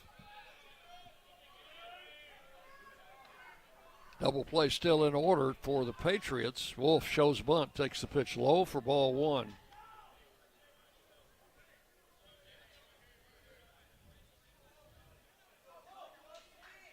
Coach Kevin Nichols flashing signs down at third base. 1 ball to count. Around the bunt. Lays it down. Here comes Von Dolan to the plate. He's going to score. Throw to first, not in time. So the Raiders with the squeeze bunt, and performed well by Matt Wolf. And then he beat the throw to first, so he'll get himself a base hit and a run batted in. Yeah, Von Dolan scores from third. The throw was just a bit offline. Pulled the first baseman off, and that was good hustle down the line.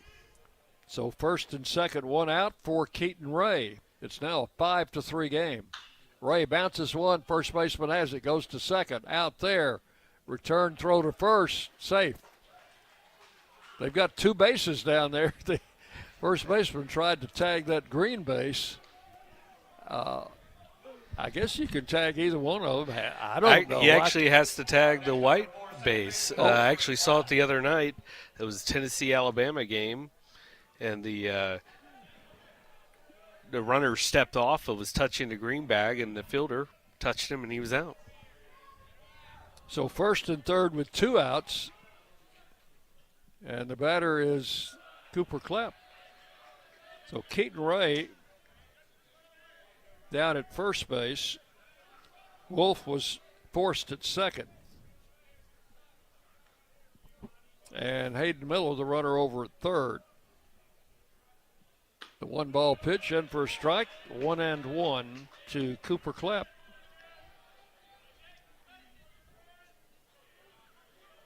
And in infield, he had a turf hit in the 4th inning. I think that second base is for the one that's the color base is supposed to help for safety, right, when you're running down the line? Throw to first, runner back.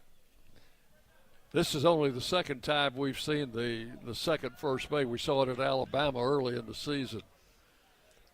Don't think it came into play in that game. 1 ball, 1 strike to Klepp. And the pitch. Swung on, driven into right field, a base hit. Another run is in. As the throw comes in, the Raiders will lead it now 6-3. Cooper Klepp singles through the right side.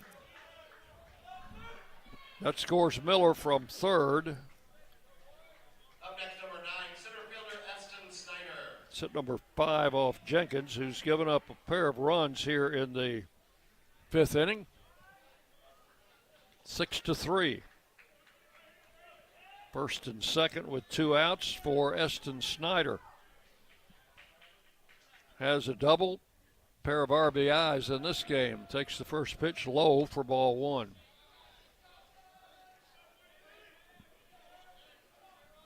They've had a pitcher warming up in their bullpen. He should be about ready.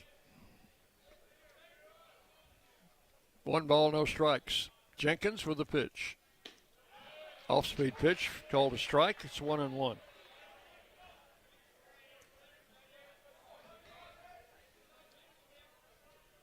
Raiders got 4 runs in the second inning. They've added 2 more here in the 5th.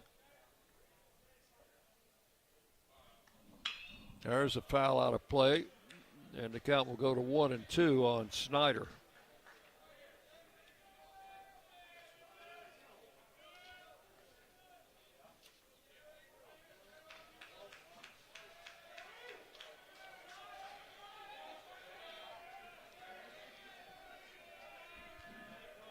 Jenkins ready to work the pitch. Drive into center field, a base hit. Here comes the runner in to score. Keaton Ray crosses home plate. And Snyder has driven in another run with a sharp single to center. That will make it 7-3. Clapp stops at second base. Pitching coach on the way to the mound. I think the head coach usually makes the changes, so we are anticipating Jenkins remaining in, but we'll see.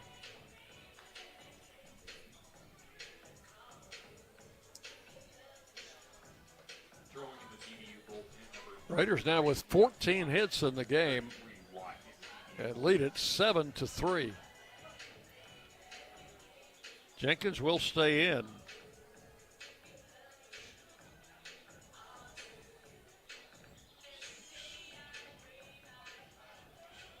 batting number 11, Clay Badalak.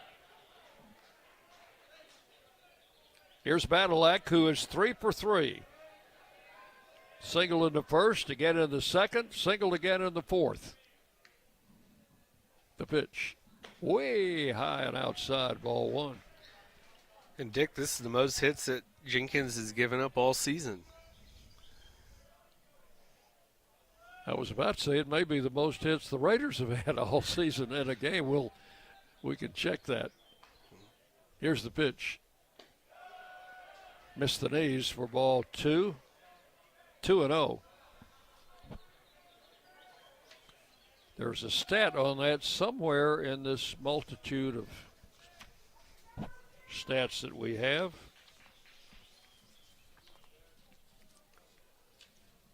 Inside, backed him away, ball 3.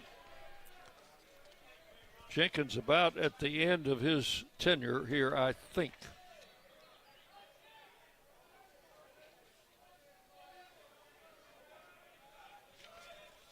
Three and 0. And Badalak take it all away, takes a strike, 3-1.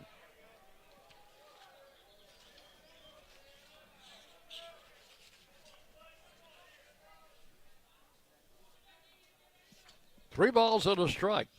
The pitch inside, and the bases will be loaded.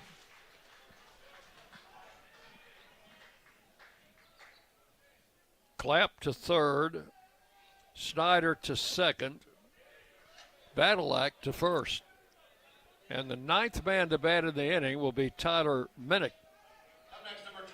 Has to remove his shin guards and then put on his batting guard on his left foot, and that's going to be all for Jenkins as the head coach is on his way to the mound.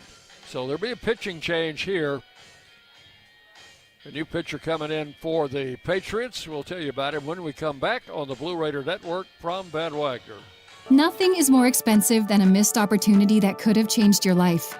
Maybe you're just graduating high school or are working and need to earn a degree to advance your career. Or you aspire to be a leader, and a graduate degree can make that happen. Whether you're just starting out or retooling for the future, Middle Tennessee State University can help you get there. MTSU, the University of Opportunities. The Blue Raiders are winners in the classroom, on the field, and the courts. Richard Lewis here. I want you to win in real estate also. Buying, selling, auction here in Tennessee, or along the Gulf Coast, a second home, or investing. Give me a call to help start that winning process. 615-319-9981. Oh, I'm never too busy for your referrals. Richard Lewis, Exit Realty, Bob Lamb & Associates. WGNS, the flagship station for Blue Raider sports. New pitcher coming in for the Patriots is Tyler Schott. He's a left-handed pitcher, senior from Flower Mound, Texas. I bet you know where that is, don't you? Yes, I do. That's a very good high school athletic program. Football, baseball, basketball, you name it. They're really good. Flower Mound, Texas. Tyler Schott will be making his 7th appearance. No record, 3.38 earned run average. He's pitched 5 1/3 innings, given up 8 hits, 3 runs, 2 of those earned. He's walked 1, struck out 9. Opponents hitting .333 against this left-hander. First left-hander that the Raiders have seen in this series. Jared Jenkins goes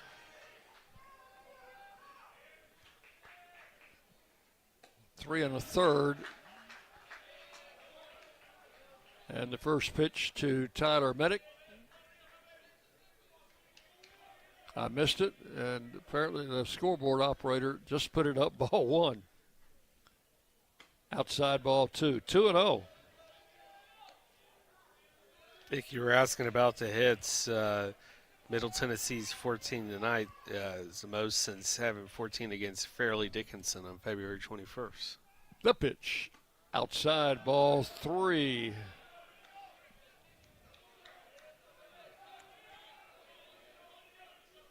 Three and 0, and we would definitely take a bases-loaded walk here.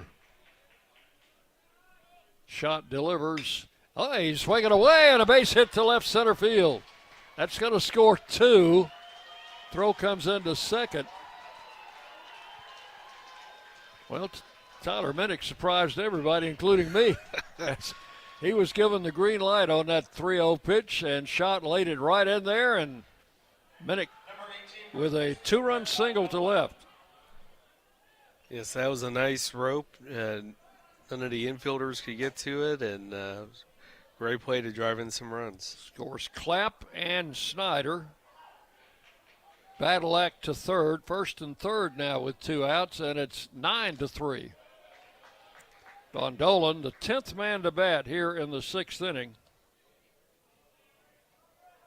Swings and fouls the first pitch off. Strike 1.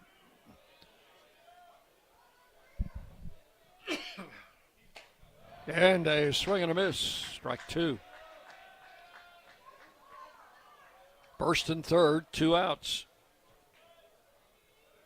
Brett is 1 for 3 today. The left-hander delivers outside. The runner goes down to second. Here comes the runner to the plate. He will score. They might get the runner at first. They do, but the run will score before the tag. So the Raiders add a run on the delayed steal. Badalak comes in to score, and Minnick is tagged out for the 3rd out.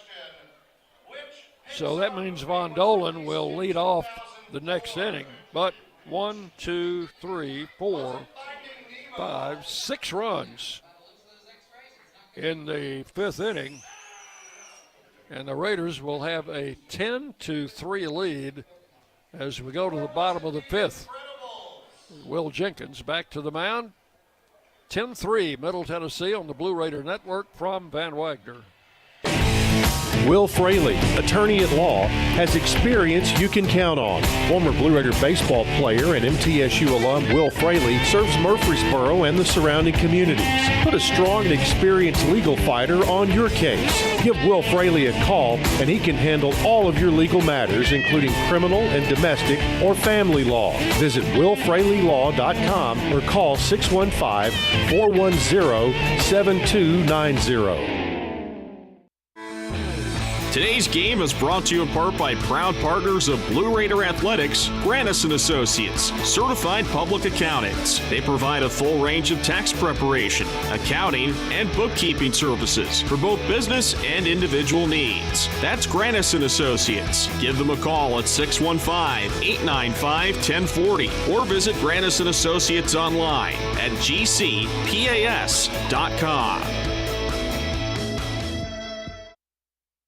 You're listening to MTSU Sports on WGNS.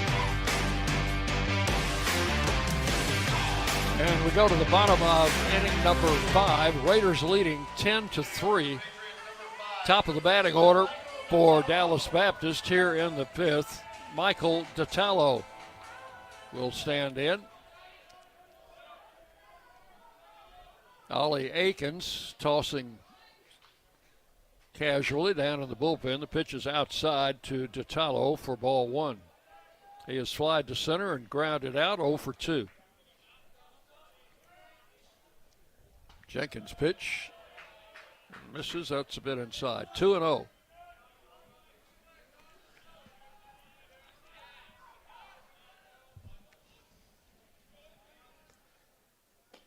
Ball 3 is outside, and the count goes to 3-0. That wind has definitely shifted, Russell. You can see the flags now blowing out toward right field.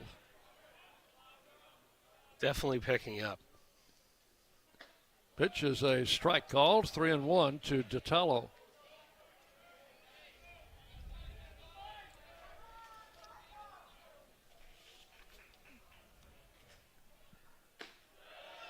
That one just a bit low. Ball 4, and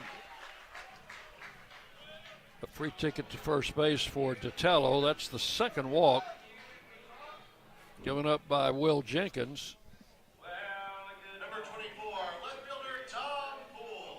Here's Poole, who is grounded out and singled.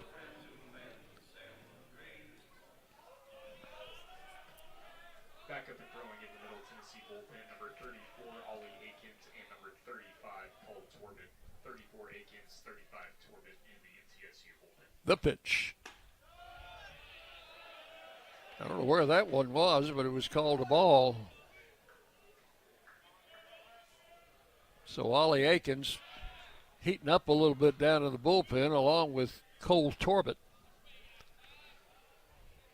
Well, Dick, the Blue Raiders are 2-0 against DBU when they've scored 8 or more runs.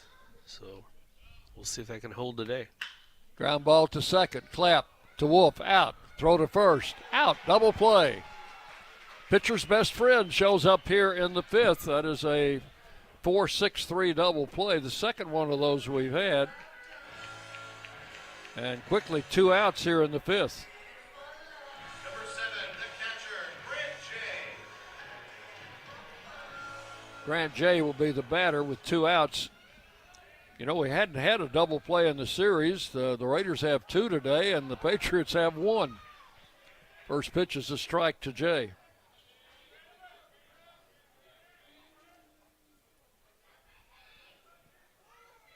Will Jenkins back. That one bounced up and off the turf. 1-1.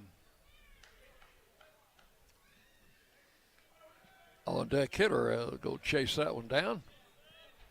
1 ball and 1 strike. Grant J. Yep, the wind has definitely picked up, starting to blow our papers around up here. This ball's 2-1. That's what the binoculars are for. Good paperweight. Strike called.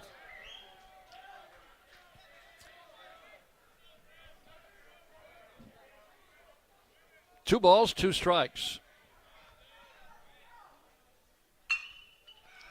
One hopper and just over Matt Wolf's glove into left field. He's going to go for second, and he slides in there. That's good hustle by the base runner, Jay. And I don't know if they're going to charge an arrow. I believe they man, that was a hot shot. That's a base hit. That was just a hustle double then for Grant J. Well, and that's one of the negatives when you play on turf like that. Sometimes the ball just kind of hops. Raiders got a turf hit in the fourth inning. Time called momentarily for Jay to adjust his trousers as he went head first into second base. Here's Humphreys. Had a solo home run in the second, singled in the third, so we haven't gotten this guy out yet today. Pitch is a strike call, 0-1. 2 outs in the fifth, Raiders leading 10-3.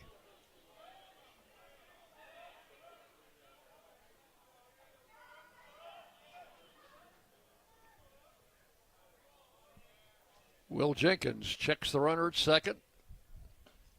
Missed the outside corner, 1-1. Humphreys now 5 out of 9 in the series. 360 average for him coming in. He's up that a few points. The pitch. Ground ball to first. It'll be taken by Von Dolan. He will tag the bag, and that will be all for the Patriots in the fifth inning. That is out number 3 in the inning. No runs, a hit, and 1 left.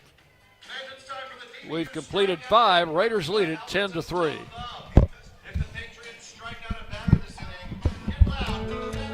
Not feeling well and need to see a doctor? Find the care you need now at Ascension St. Thomas. We're here with 24/7 ER care, same-day care, and walk-in urgent care for broken bones, sprains, allergies, sore throats, and more. Visit ascension.org/St. Thomas Care to get the right care at the right place at the right time. Serving Middle Tennessee State University, Murfreesboro, and surrounding communities. Hey, Blue Raider fans, this is Tim Page with Exit Realty Bob Lamb and Associates. Are you on the fence about selling your home? Feel overwhelmed at the thought of purchasing a new home? Well, it's time to get moving. For professional, personal real estate services, give me a call today and put me to work for you. 615-896-5656, or you can reach me at exitmurfreesboro.com. Let's go Blue, and I'll see you at the game. The Blue Raiders are on News Radio WGNS.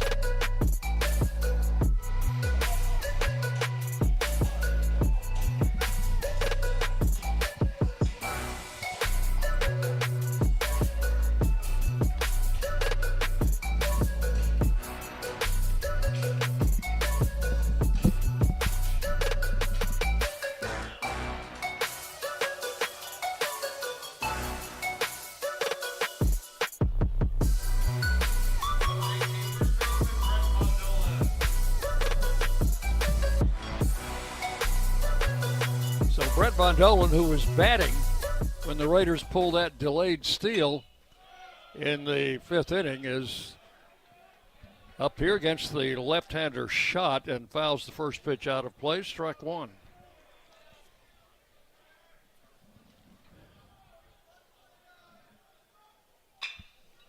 There's a ball hit up the middle, and that is a base hit. And we've had a pitching change, which I did not catch you up on that. Von Dolan with his second hit of the game. Number 23, the DH, Kenny McKinley. New pitcher's 33, Liam Watt.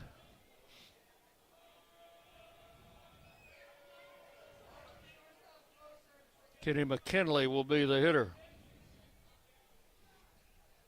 Watt is also a left-hander, delivers, and Kenny hits one sharply to left field. That'll be caught by the left fielder Poole. Nice running catch on a sinking line drive hit by McKinney. Liam Watt, the new pitcher. Number 28, right fielder Hayden Miller. And here's Hayden Miller with a runner at first and 1 out. Raiders leading 10-3. We're in the top of the 6th. Swinging a foul back, strike 1. Watt is making his 6th appearance. No record, 5.68 earned run average. He's pitched 6 1/3 innings coming into this game. The pitch. Swing and a miss. Strike 2. No balls, 2 strikes.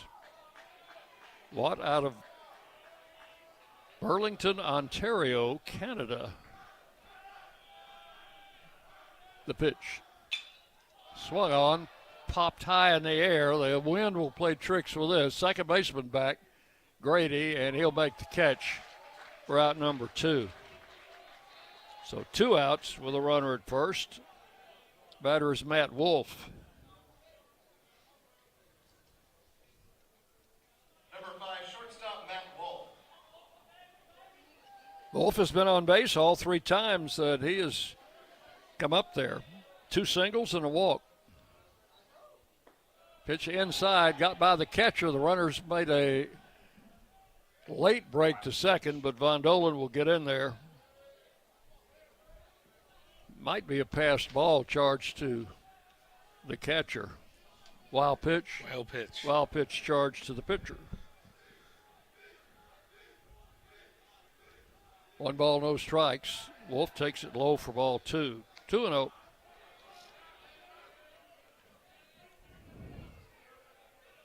Ten to 3, Raiders leading here in the 6th inning.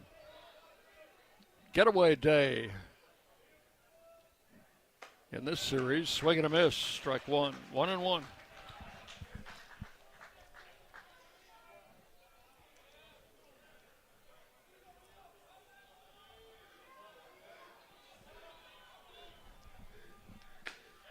And a swinging strike. Count levels off at 2 balls, 2 strikes to Matt Wolf. Liam Watt is the 4th pitcher used by the Patriots.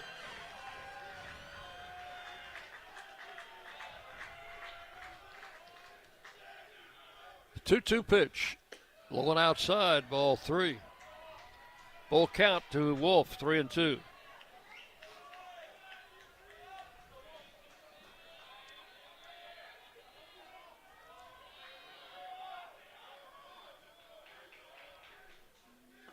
Inside, ball 4, and he walked him. Runners will be at first and second with 2 outs for Keaton Ray. Up next, number 6, left fielder Keaton Ray. Single in the first. Drove in the first run for the Raiders. Takes the pitch inside for ball 1. Cincinnati has struck out and hit into a fielder's choice.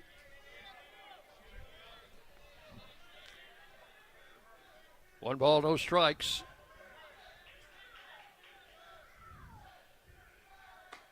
Check swing, and that pitch is called a strike. 1-1.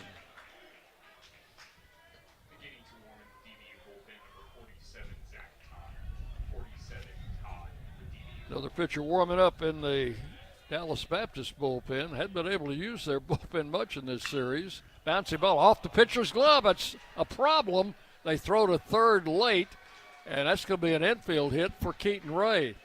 Bounced it right off the pitcher's glove.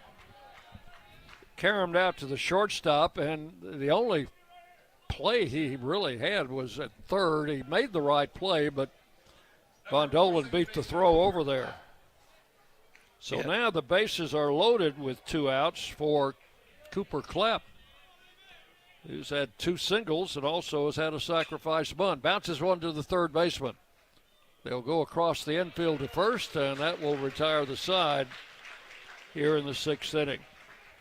So the Raiders missed an opportunity to add on, but they loaded the bases with 2 outs. No runs on 2 hits. And 3 left. So we will go to the bottom half of the 6th inning. In Middle Tennessee 10 and Dallas Baptist 3. On the Blue Raider Network from Van Wagner. Pepsi Zero Sugar has taken its flavor to the next level. A Zero Sugar Cola has never tasted this good. But we don't expect you to take our word for it, so we're putting it to the test. Starting with me. My mouth is watering already, so I think we can skip the drum roll and get right to the main event. Cue the fireworks. We have an official best zero sugar ever. It's delicious, it's refreshing, and it's so good you'll need to try it for yourself. Trust me. Pepsi Zero Sugar. Zero never tasted so good. That's what I like. When the arena lights dim for a concert, or when the crowd becomes one at a big game, you can almost feel like you're the biggest fan. But who's your biggest fan? It's the person that will get you home safely after a night of drinking. It's the person who looks out for your life to make sure you leave the stadium with someone sober. This could be a designated driver or someone who offers to get you a ride share. Because in Tennessee, fans don't let fans drive drunk. Brought to you by the Tennessee Highway Safety Office, a division of the Tennessee Department of Safety and Homeland Security. Rutherford County's MTSU station, News Radio WGNS.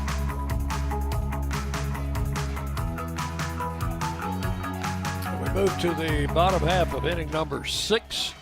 Raiders are leading 10-3. Chayton Krause will lead it off against Will Jenkins.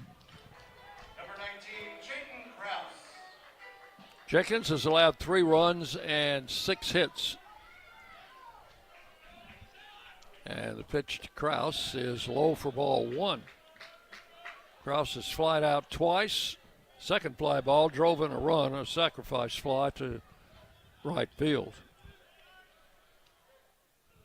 There's a clean shot and a base hit just past the shortstop into left field.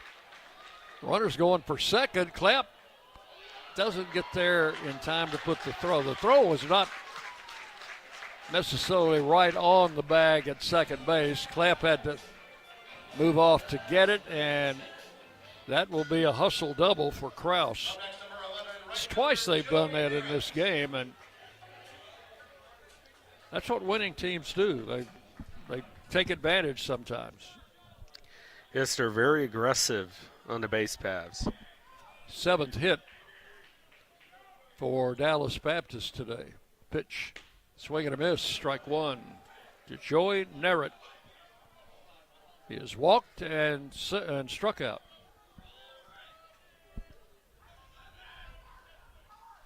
Left-handed batter, Nerritt, against the right-hander, Will Jenkins. Pitch misses outside, 1-1 to Nerritt. So leadoff double for Krause. He's at second base with no outs. Cole Torbett, Ollie Aiken still loosening the Blue Raider bullpen. The pitch. That is in for a strike. 1-2.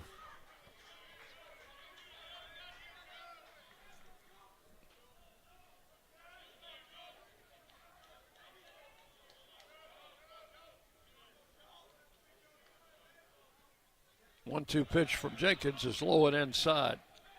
Raiders got 4 runs in the second inning off the starter Schwade, and then added 6 more in the 5th inning.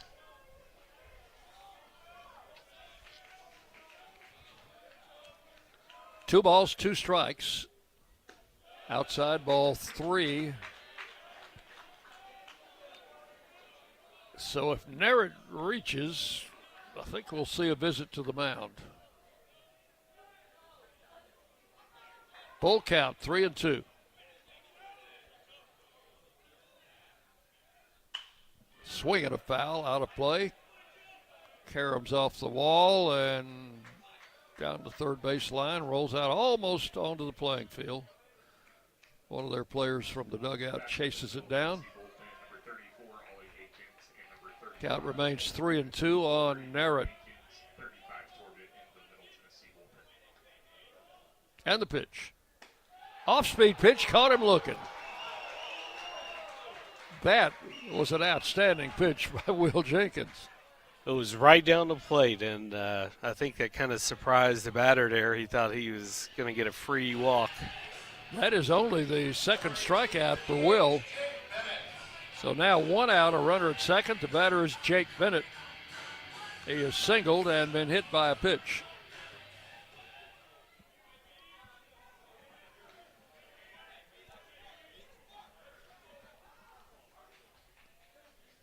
Jenkins delivers, swung on, driven down the left field line. That is a foul ball. Well, that's a good thing for the Raiders. 1 strike to Bennett.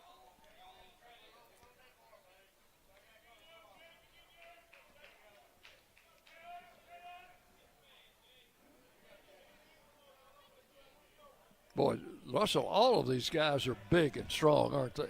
Yes, they're just very athletic. They don't have any runts on this team. No. 1 strike to count to Bennett. Hits a deep drive to left, but it's going to be playable. The wind's going to hold that one up. And Keaton Ray will make the catch for out number 2. That one might have been out of here had the wind been blowing the other way. Yes. But the wind has shifted since the game got underway. And now with 2 outs, Keaton Grady, the second baseman, stands in. A switch hitter batting left-handed.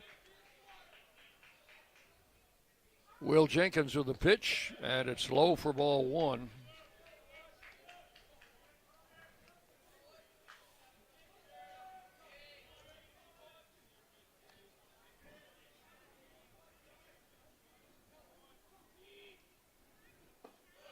Missed again, ball 2. 2-0.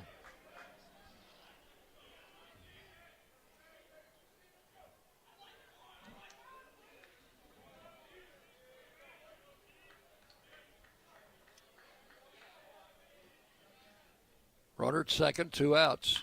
Swinging a foul out of play. The athletic director here told me before the game that when we were talking about the wind, he told me that they were looking for a shift in the wind, and he said when the wind is blowing out toward right field, said it kind of makes the dimensions a little bit smaller in this ballpark, which I could see on that fly ball.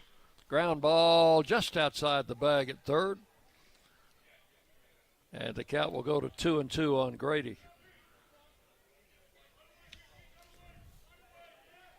Two outs in the bottom of the 6th inning. The Raiders leading 10-3.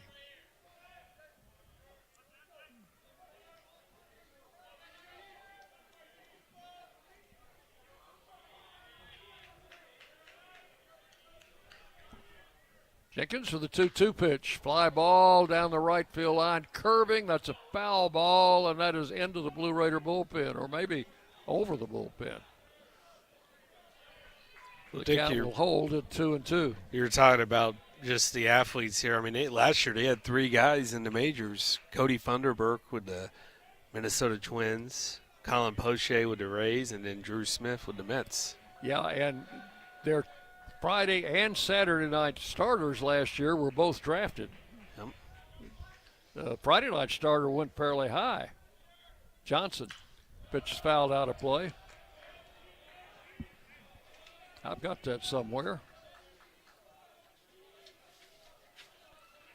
Yeah, Ryan Johnson went in number 74 overall to the Angels, and DeBerry, who was their Saturday starter, went number 93 overall to the Brewers. Pitch is low, ball 3. 3-2 now to Grady. Well, last June they had 20 guys in AA and AAA. Wow. The pitch. Fouled out of play.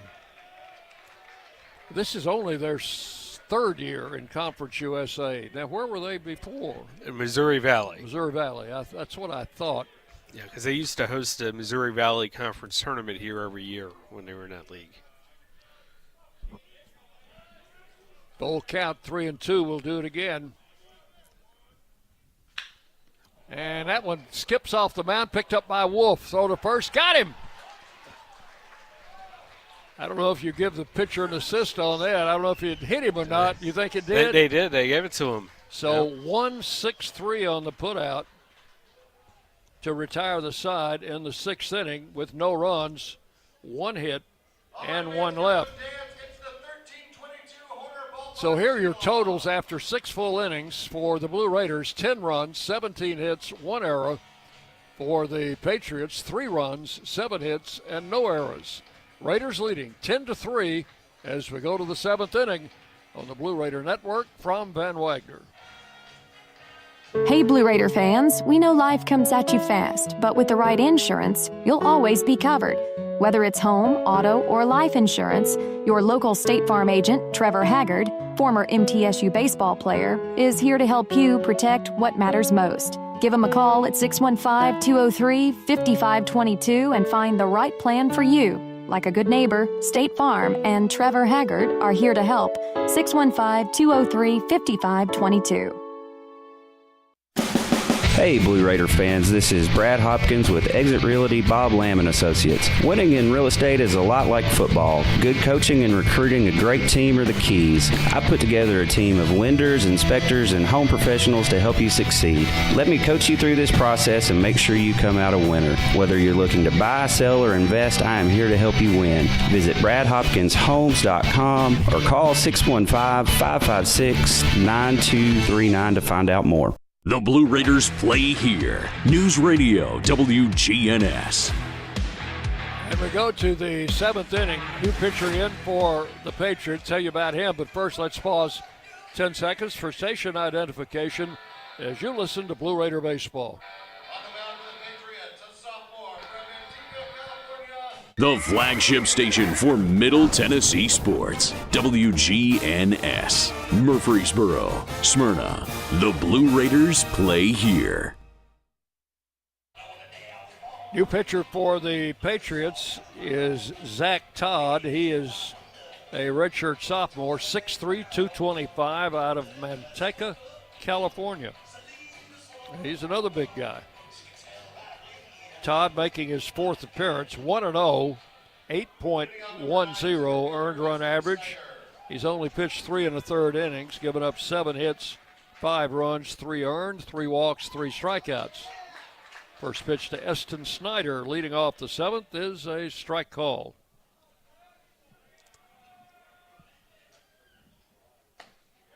Strike 2 called, and quickly ahead in the count is Todd. 2 strikes to Snyder.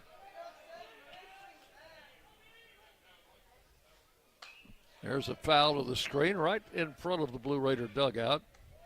Count holds at 0-2.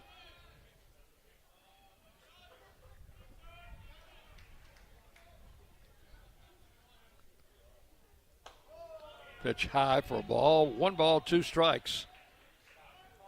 To the Raiders center fielder, Eston Snyder. He's had a good series. 2 hits today. He's had 5 hits here in the series. Swings, hits this one right up over home plate. It's drifting back. Catcher back there, but that one's going to be into the grandstand. So the count will hold at 1 ball and 2 strikes.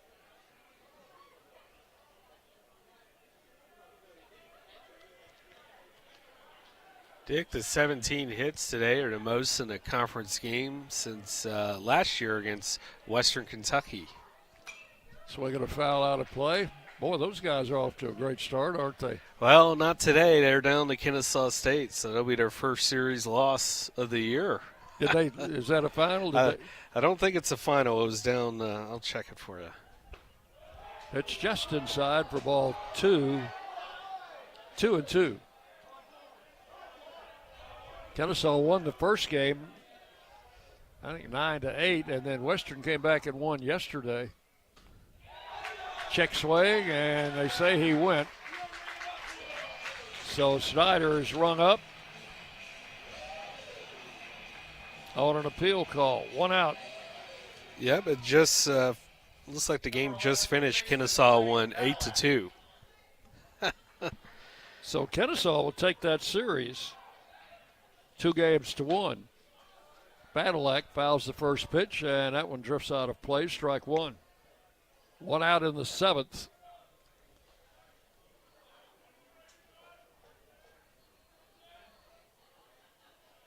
Tyler Minnick on deck.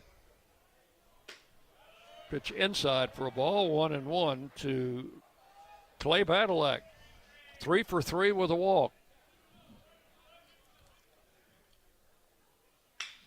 Ball hit sharply and into left field. Badalak goes the other way, and the Raiders have a base runner here in the 7th. That is his 4th hit in this game.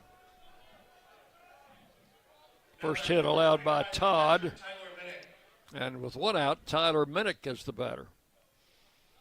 Tyler's had 3 hits, 3 out of 4, and his other at bat, he hit into a double play. We don't want to do that again.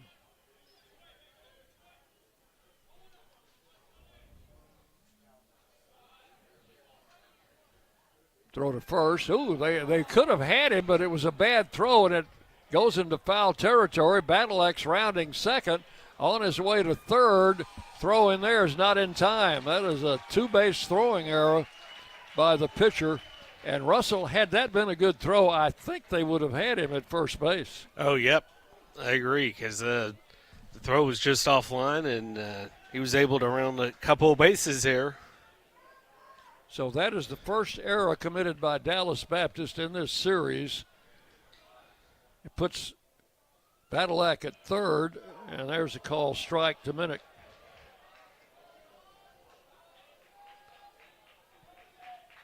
Infield is in for the Patriots.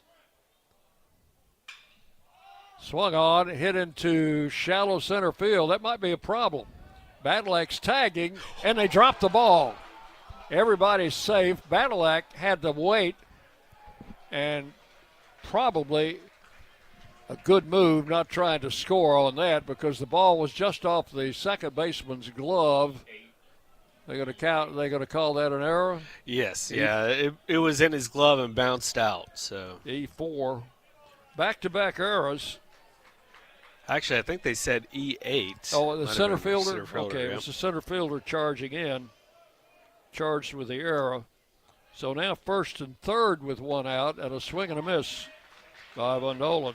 Strike one. So this is a team that had committed only 13 errors all season coming into the game. Time call. Kevin Nichols down from third wants a word with his hitter.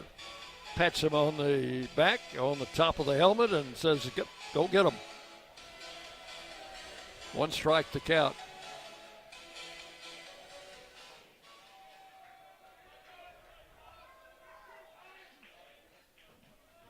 Todd, the fifth pitcher used by the Patriots today, delivers, swinging a foul off the screen.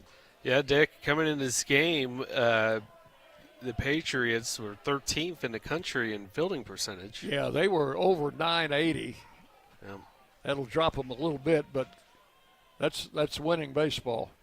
Sure is. The pitch. Swing and a miss. Struck him out. Went fishing on that one. You know, they offer bass fishing as a competitive sport here. He went fishing on that pitch. Yeah. Second strikeout for Todd. Here's Kenny McKinley. First and third with two outs now.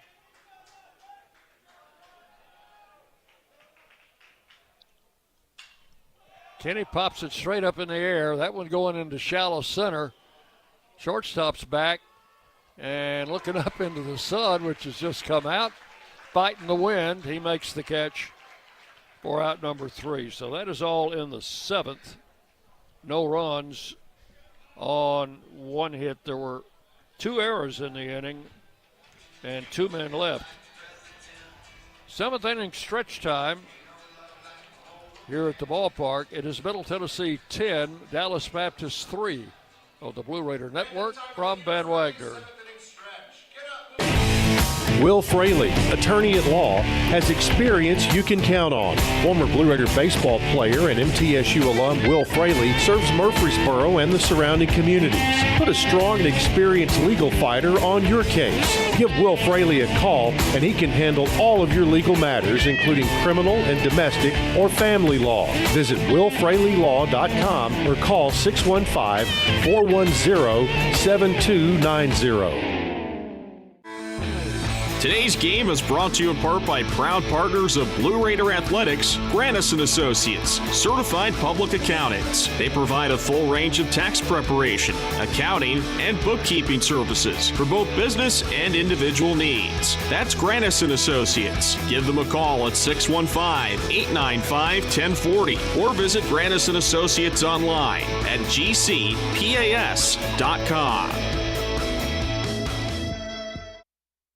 WGNS, the flagship station for Blue Raider sports.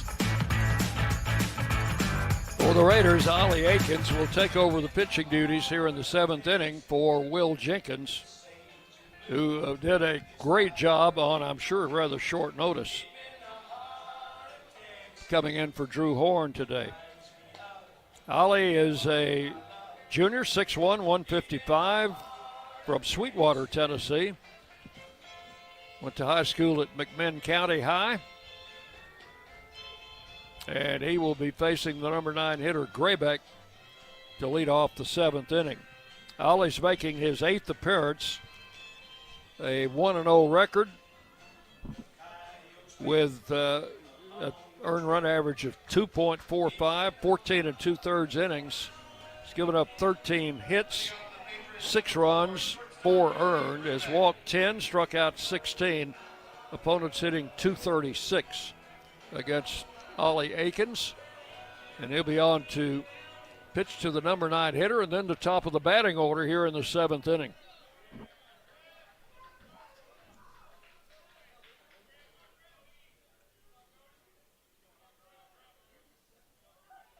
Akins with the pitch. Graybeck takes the strike, 0-1. I think it's safe to say that no lead is safe enough here. This team scored 8 runs in an inning yesterday and 7 in another. Off-speed pitch just missed, 1-1. They have an explosive offense, and like I said earlier, they were down 4 to open up against San Antonio and then won 14-4 last Sunday. 1 ball, 1 strike. Breaking ball hit to left field. Keaton Ray backing up and makes the catch for out number 1. 1 down in the 7th. Here is DeTallo, the leadoff batter, who has flied out, grounded out, and walked. DeTallo has been a fixture in that leadoff spot for the 2 years that he's been here.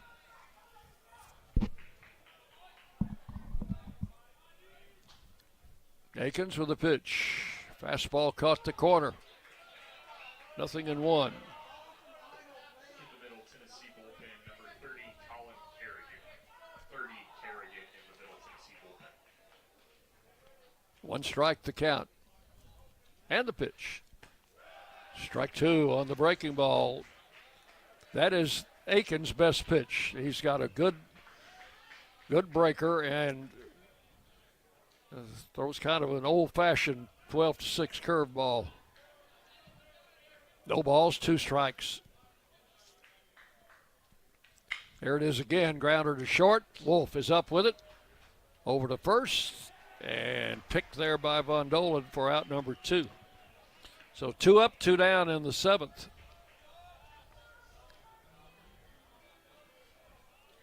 The batter will be Tom Poole, the left fielder. Poole has 1 out of 3.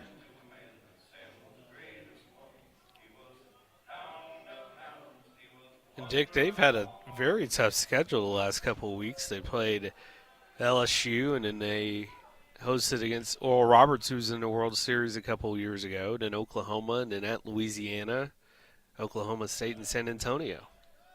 Pitches a ball to Poole. They don't shy away, do they? No, they don't. And TCU Tuesday night. Yep. So, yeah, that's a brutal schedule. 1 ball, no strikes. And the pitch. Just a bit low, ball 2. 2-0. Poole, a single, has grounded out and grounded into a double play.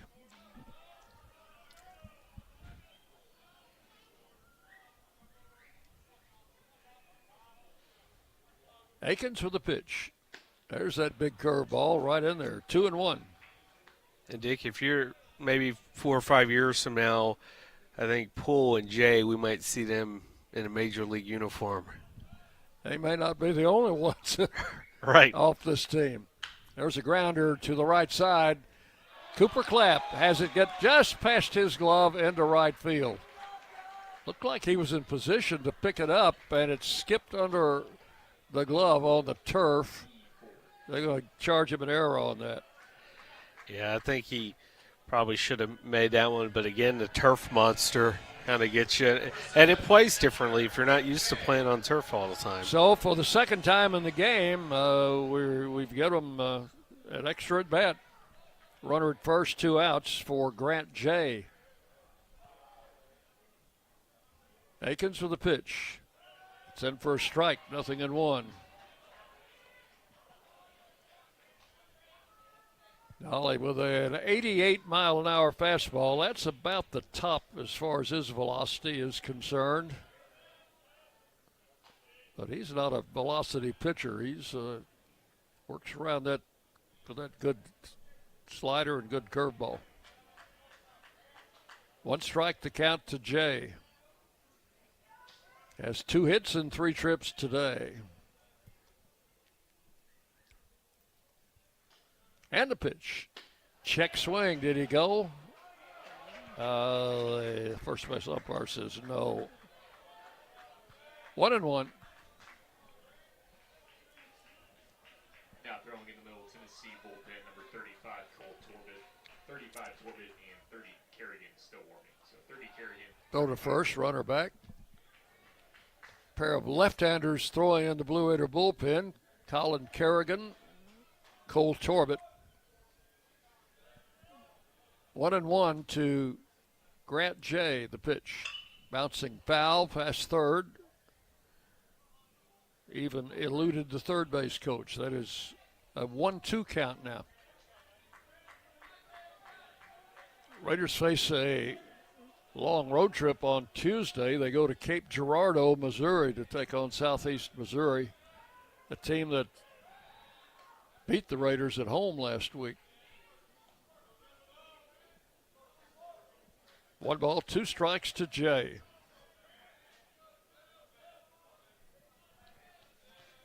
And the pitch. Outside, ball 2, 2-2. The Raiders have lost 3 straight. They're trying to take care of that today and also pick up a win in the first conference series.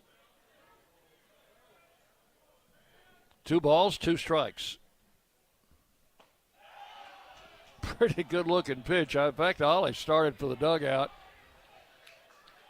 And the count will go 3-2.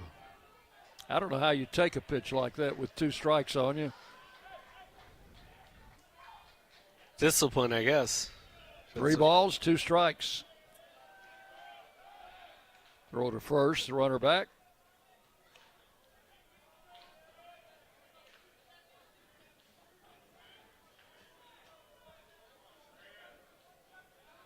And again, he's going to be running on this pitch. They're trying to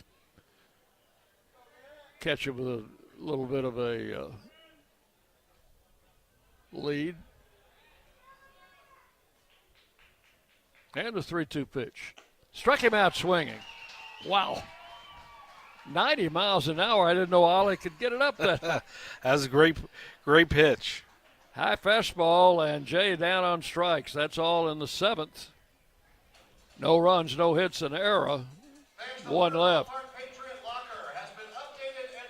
We will go to the 8th inning. Middle Tennessee 10 and Dallas Baptist 3 on the Blue Raider Network from Ben Wagner. Not feeling well and need to see a doctor? Find the care you need now at Ascension St. Thomas. We're here with 24/7 ER care, same-day care, and walk-in urgent care for broken bones, sprains, allergies, sore throats, and more. Visit ascension.org/St. Thomas Care to get the right care at the right place at the right time. Serving Middle Tennessee State University, Murfreesboro, and surrounding communities. Pepsi Zero Sugar has taken its flavor to the next level. A Zero Sugar Cola has never tasted this good. But we don't expect you to take our word for it, so we're putting it to the test. Starting with me. My mouth is watering already, so I think we can skip the drum roll and get right to the main event. Cue the fireworks. We have an official best Zero Sugar ever. It's delicious, it's refreshing, and it's so good you'll need to try it for yourself. Trust me. Pepsi Zero Sugar. Zero never tasted so good. That's what I like. You're listening to MTSU Sports on WGNS.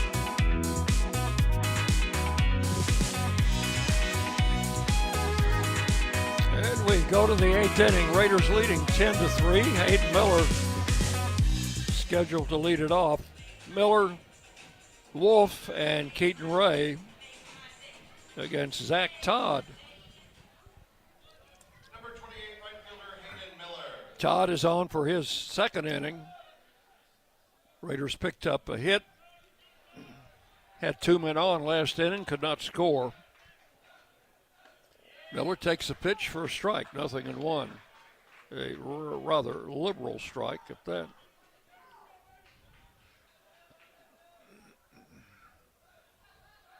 Swing and a miss. He went for a bad pitch outside, 0-2.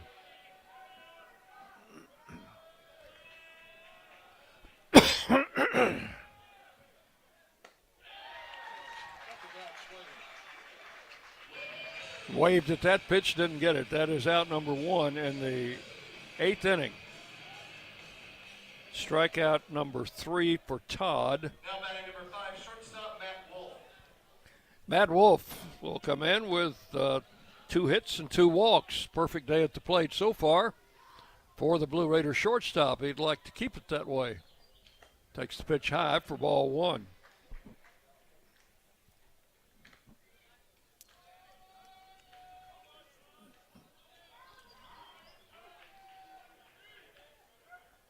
Todd's pitch misses outside, ball 2, 2-0.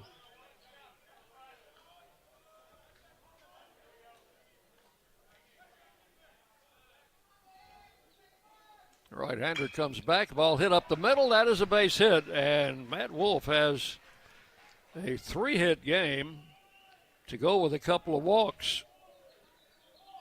That is the second hit given up by Todd. Wolf at first with 1 out. The batter is Keaton Ray, who's had a pair of hits today.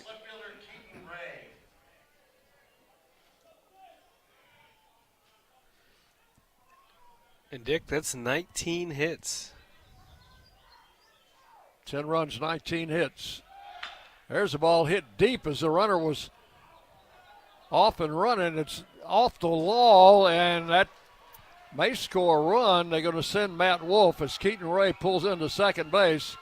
Throw to the plate is late. It's 11-3. That was an interesting sequence as Matt Ray was running on the pitch. Ray hit it deep into right center, and Ray went sliding into second. And when the ball hit the wall, he had to get up quickly and take off for third and was waved home by Kevin Nichols. So it's 11-3, and we'll have a visit to the mound. I think we'll have a pitching change coming here. So that'll be a double and a run batted in for Keaton Ray as Matt Wolf scores all the way from first after a brief stop at second. So a new pitcher coming in for the Patriots. We'll take a break and tell you about the new pitcher when we come back on the Blue Raider Network from Van Wagner. Hi, this is Chip Walters with Exit Realty Bob Lamb and Associates. You might know me as the voice of the Blue Raiders, but I want to be your trusted advisor in real estate. Whether you're buying or selling, it's time to choose Chip. Do you have a growing family and need to upsize? Are you an empty nester now and need to downsize? Are you thinking of selling your current home but just worried you can't find something else? Well, it's time to choose Chip. I'm looking to be your trusted advisor in real estate. I'm Chip Walters with Exit Realty Bob Lamb and Associates. Las Casas Drugs is a proud sponsor of Blue Raider Athletics, located at 4702 Las Casas Pike, just minutes from Murfreesboro. Las Casas Drugs strives to provide all of your pharmaceutical needs in that hometown atmosphere you deserve. Family-owned and operated, Las Casas Drugs offers free delivery, immunizations, drive-through window, gift shop, merchandise, and medication management programs. Come by and see how we can make a difference. And go Blue Raiders. The Blue Raiders are on News Radio WGNS. I think it was that Liam guy that was Liam So Watson. we are going to have a pitching change here. Tyler shot a left-hander, and I thought we had him in earlier, Russell. I guess I missed a pitching change there. We did have a left-hander come in and pitch to one batter. And that was when Von Dolan was was batting, and we had that delayed steal or whatever it was that ended the inning. So, be that as it may, we've got Tyler Schott in the game. It's a great offensive performance for Middle Tennessee today, and from at least the records I've been able to look up, it's the most hits in a conference game since having 19 against Old Dominion in 2017. So pretty impressive. 11 runs, 20 hits for the Raiders. And runner at second base, Keaton Ray for Cooper Clapp. Cooper's had 2 hits today. Here's the pitch. Swinging a foul straight back, strike one. It's still not the most runs scored against DBU. I think that was 16 in 2023. Was that down here? Yes.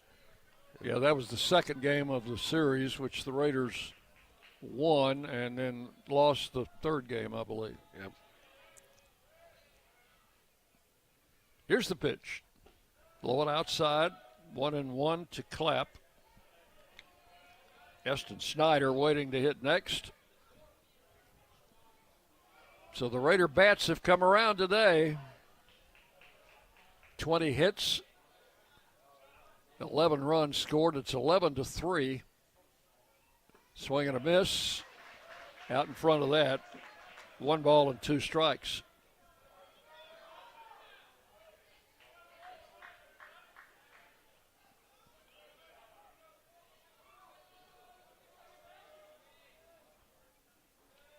Shot the left-hander with the pitch and a ground ball to the right side. That'll get the runner over to third. Out at first. Play goes 4-3 for the second out and over to third. Keaton Ray with 2 outs. Eston Snyder is the batter. 2 hits today. He has also struck out twice. 5 hits in the series for the Blue Raider center fielder.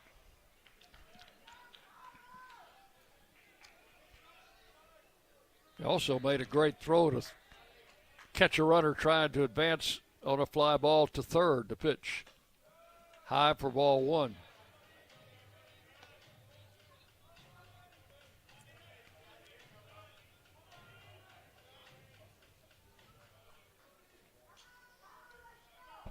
One ball, no strikes to Snyder. There's a fastball in for a strike. 1-1.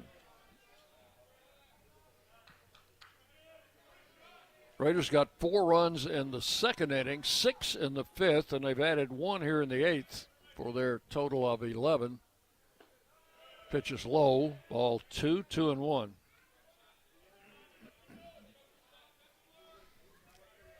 I said at the beginning of the game, I think I told you that both teams are wearing camo shirts today. Yeah.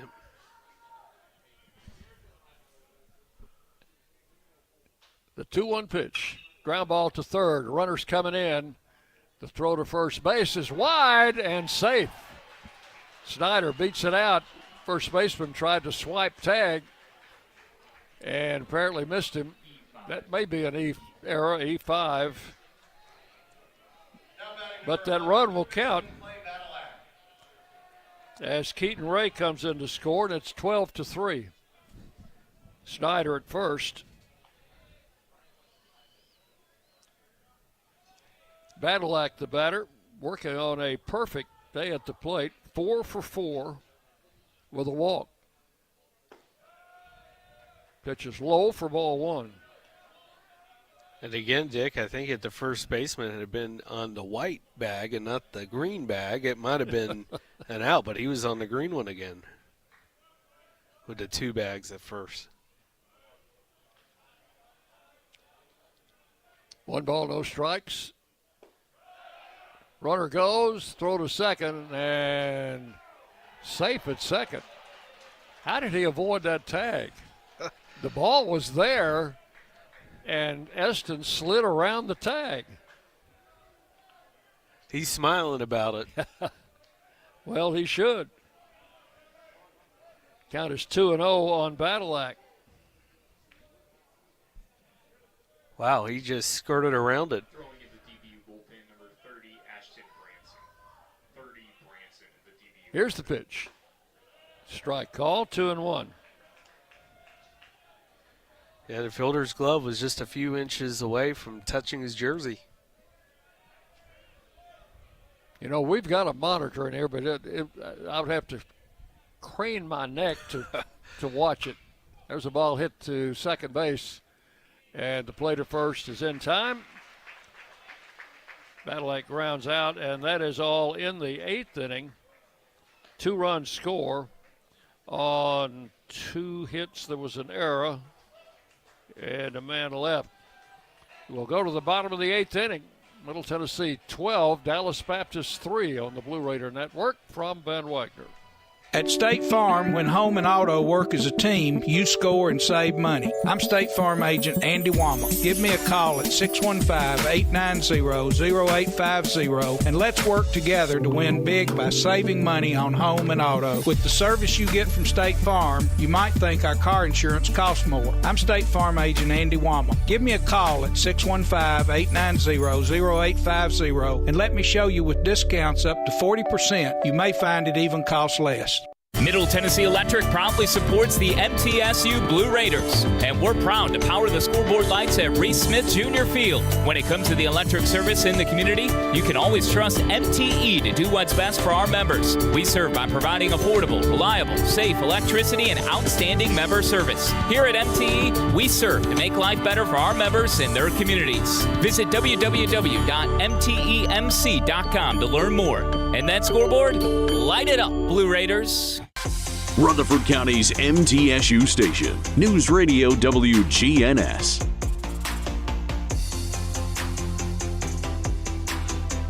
We go to the bottom of the 8th inning. Ollie Akins will be out for his 2nd inning of work.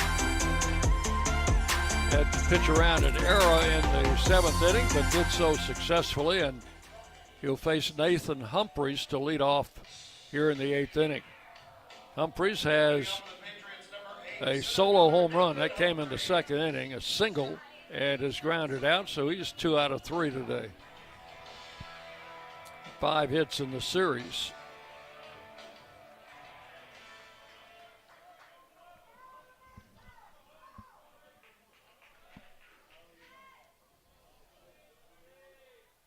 Akins with the pitch, and it's in for a strike, 0-1. Raiders go to Southeast Missouri on Tuesday, and Dallas Baptist goes to Abilene Christian on Tuesday. There's a ball lined to center field, and it'll be played on the hop by Snyder. So the 3rd hit today for Humphreys. He's at first base with nobody out. Up next, number 19, first baseman Chayton Krause. Chayton Krause, the first baseman, who has a double, has hit a sacrifice fly and is fly to center. Runner at first here in the bottom of the 8th inning. Finally got a little sunshine. Some of those clouds that were overhead at the start of the game have drifted away. Pitch to the plate, low and outside, ball 1. Abilene Christian's another tough team. They're at the top of their standings in the WAC. Can't keep up with all the different teams in the different conferences now.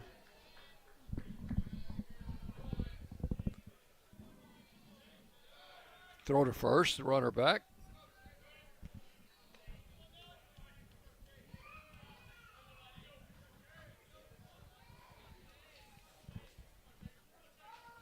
One ball the count, the pitch.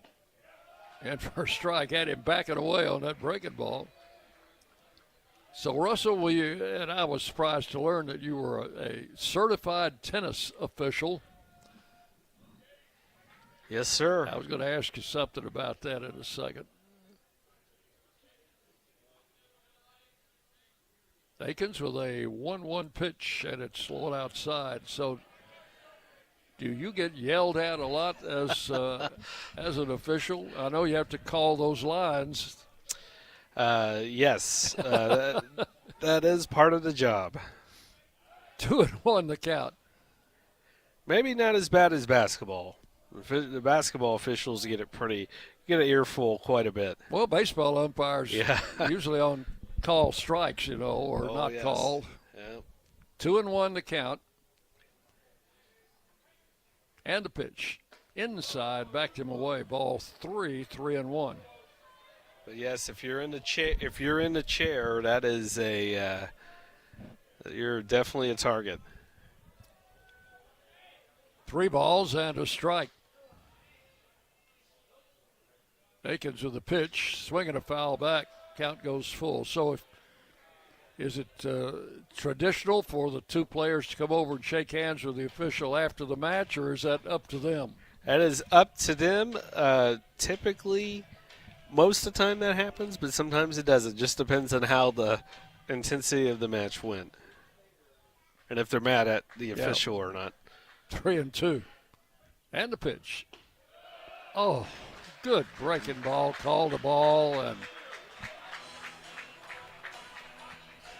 that will put 2 on with nobody out here in the 8th inning.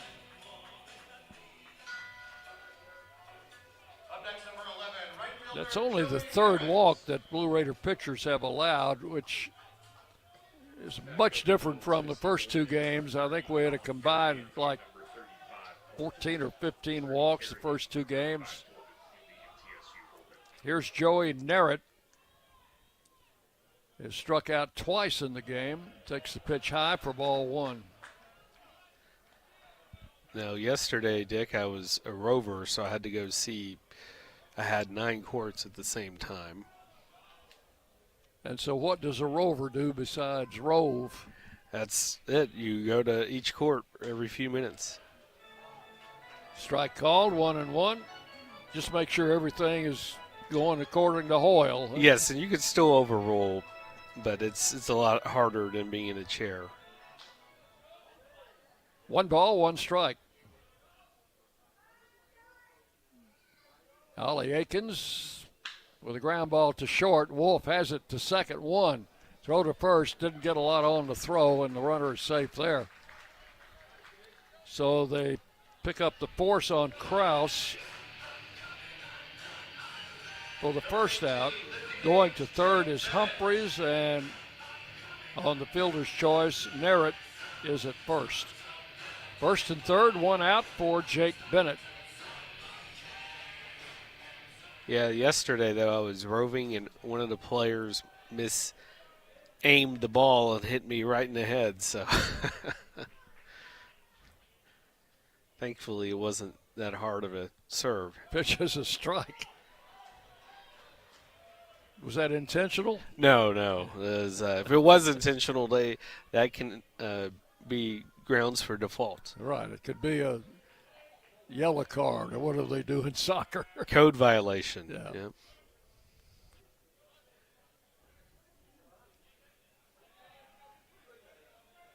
One strike to count on Bennett. Runners first and third with 1 out.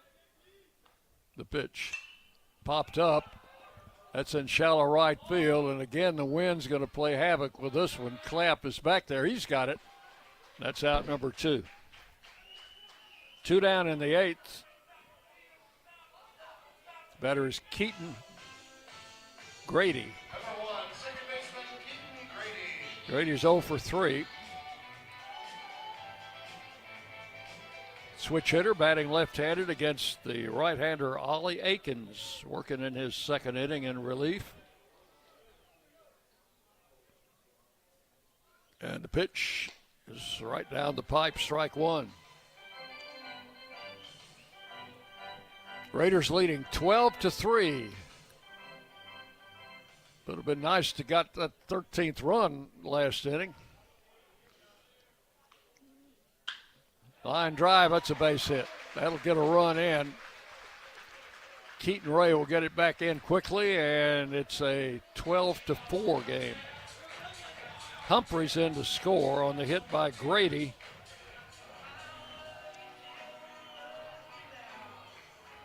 And Narrett all the way to third. So first and third, 2 outs. Second hit, first run off Ollie Akins.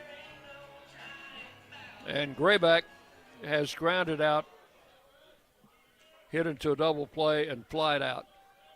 0 for 3. Akins with the pitch. And there for a strike. 0-1. Cole Tarbett still throwing down to the bullpen. He's been up and down. Throw to first, runner back.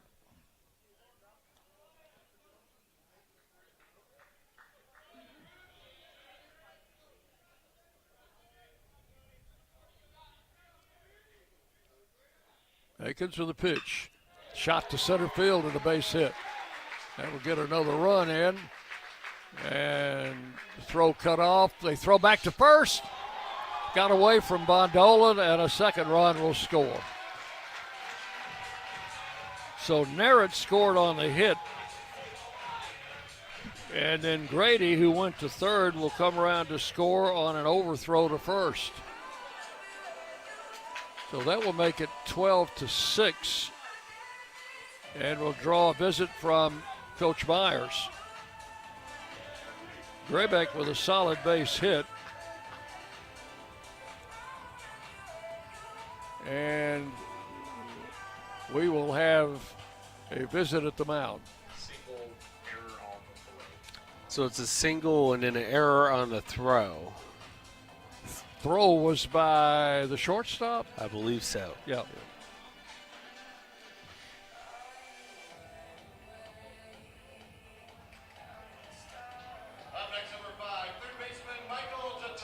Michael Detallo will be the batter with a runner at first and 2 outs.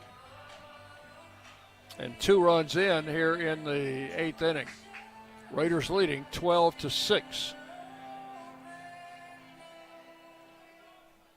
Detallo has a walk, and he's grounded out twice and flied out.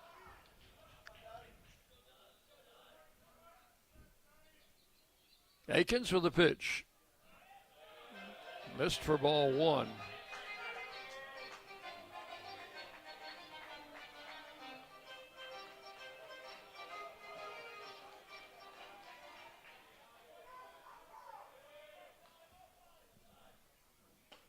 There's a strike, 1-1 to Detallo.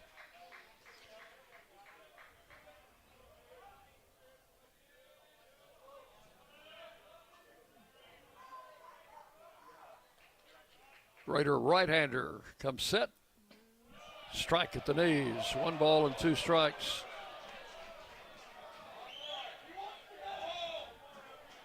Ollie working in his 2nd inning.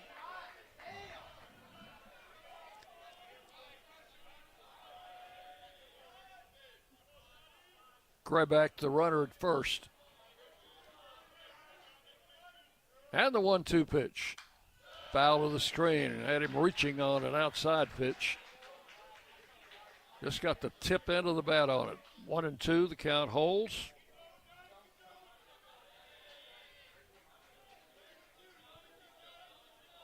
Three hits here in the 8th inning, and you mix an error in with that along with a walk, and there's a ball lined to right field, just out of the reach of Cooper Clapp.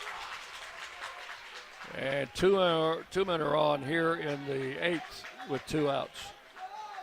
That was a great effort at a dive. Just wasn't able to get it in the glove. So 4 hits in the inning off Ollie Akins, and the batter will be Poole.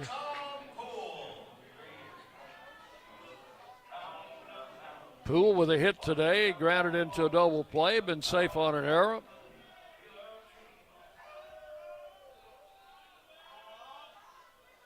Runners lead at first and second. Strike from Ollie Akins, 0-1. He's the 8th man to bat here in the 8th inning.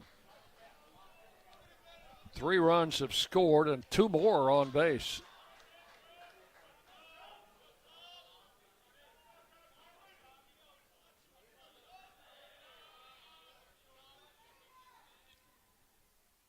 And the pitch. Swung on, fouled out of play, and the count is strike 2.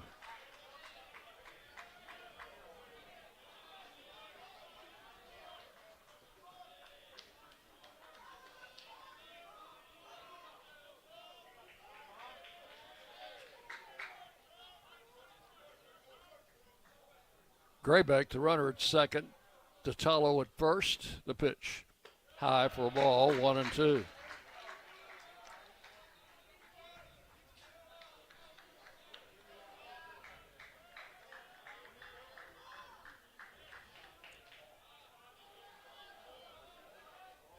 Akins comes set.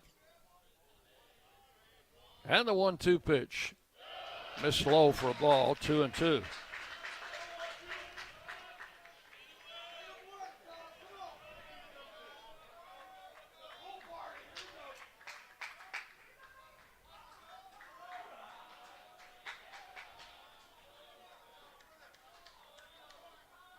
And the 2-2 pitch.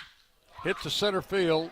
Snyder coming on, dives, makes the catch for out number 3. That was reminiscent of the catch he made to save Drew Horn's no-hitter.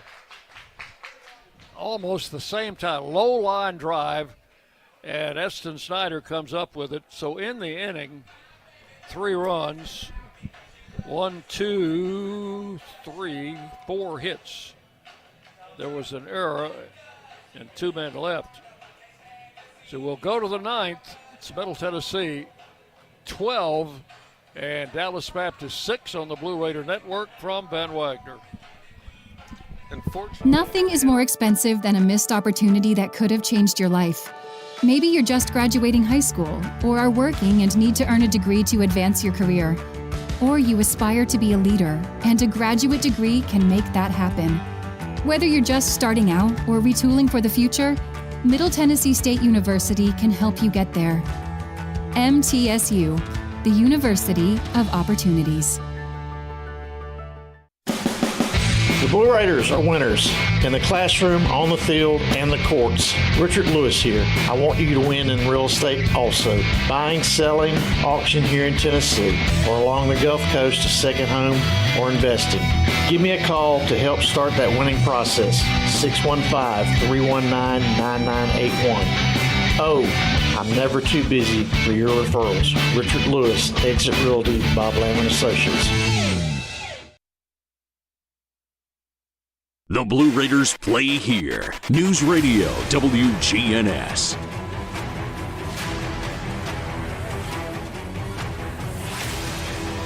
We go to the 9th inning. Raiders leading 12-6 in this 3rd game of the 3-game series.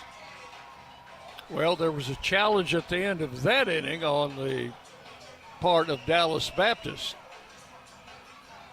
which was the out was upheld, so the totals we gave you were the same. 3 runs, 4 hits, an error, and 2 left in the 8th inning. I'd like to thank Russell Luna for stopping by and visiting with us during the ball game. It's always good to talk to Russell. He's an interesting person and has so many different interests that he had to go work an NCAA women's basketball game tonight. So he is off to do that. But appreciate him coming by, and like I told him when the Raiders got those 4 runs in the 2nd inning, he should have been here for the whole series. We've got a new pitcher in for Dallas Baptist, Ashton Branson. Branson, a right-hander.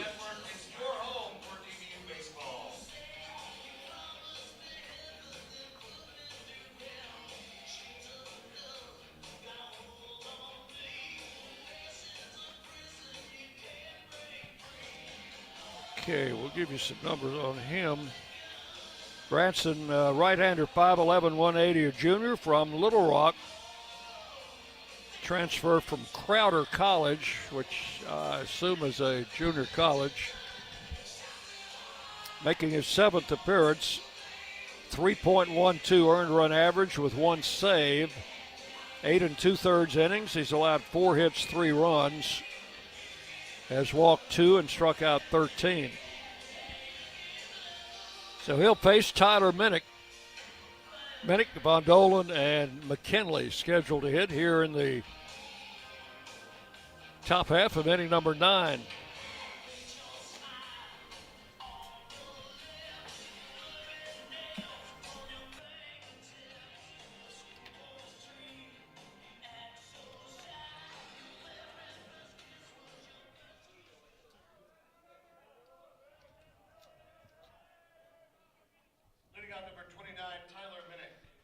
Here's Minnick.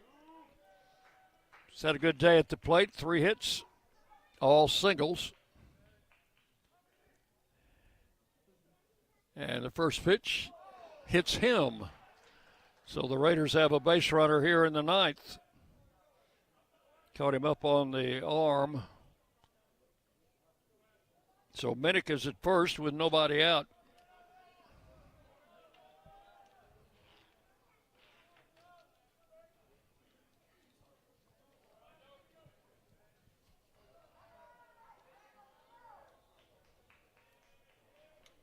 And the batter will be Von Dolan.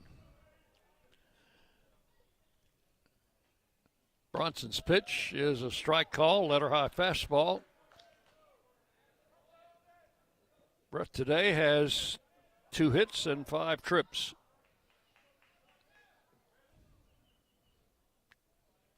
Minnick at first, nobody out.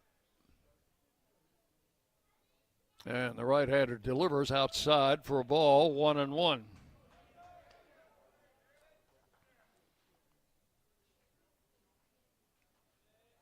Glad to have you with us today. If you've been with us for the whole series, we appreciate you listening. And I know the first 2 games have been rather hard to take. There's a ground ball to third. That's fair. They throw to second out there and to first out there. It's a 5-4-3 double play. Second double play for the Patriots today.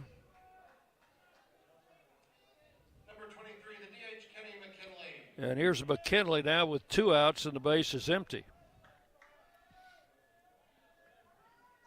Kenny with no hits today. Takes a strike.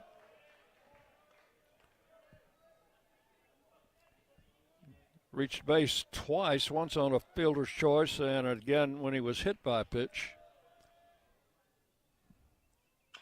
Swinging a foul, that's out of play, and the count will go to 0-2.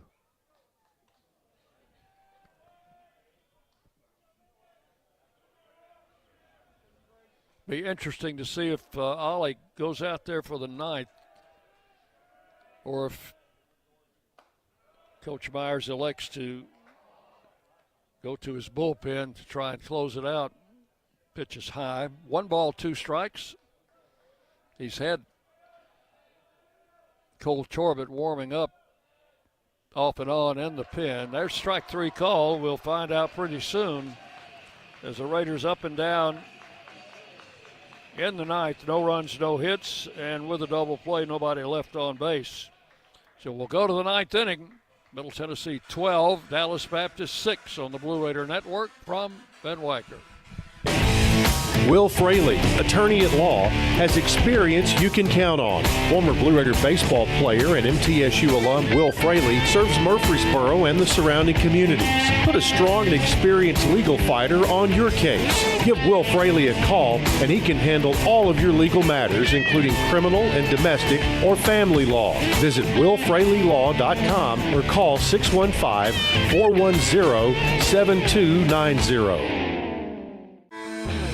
Today's game is brought to you in part by proud partners of Blue Raider Athletics, Grannis & Associates, certified public accountants. They provide a full range of tax preparation, accounting, and bookkeeping services for both business and individual needs. That's Grannis & Associates. Give them a call at 615-895-1040 or visit Grannis & Associates online at gcpas.com.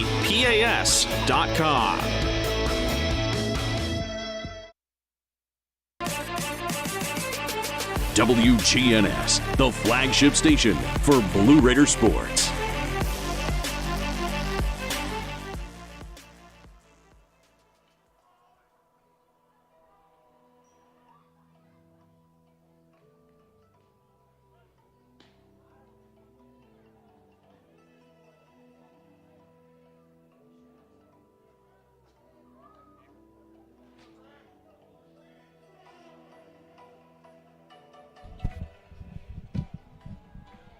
So it is Holly Akins back on in the bottom of the ninth inning.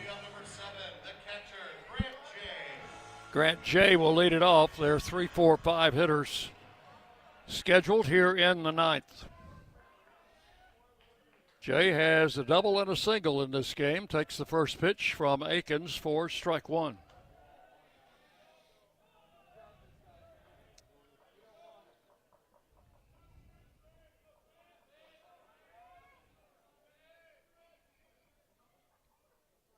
Right-hander pitches out of the stretch. Fouled out of play, back over our heads, and 0-2 the count. I'd like to thank Russell Luna for coming by, and always good to see him and check with him. He's always into something new. The pitch. High. 1-2.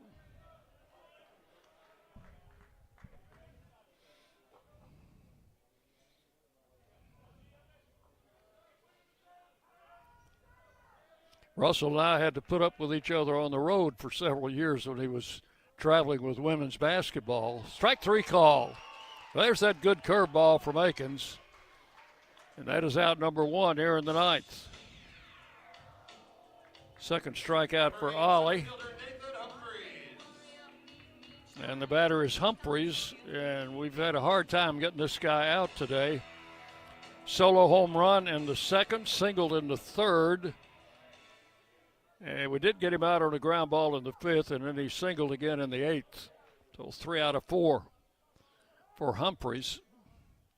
First pitch to him is a ball outside.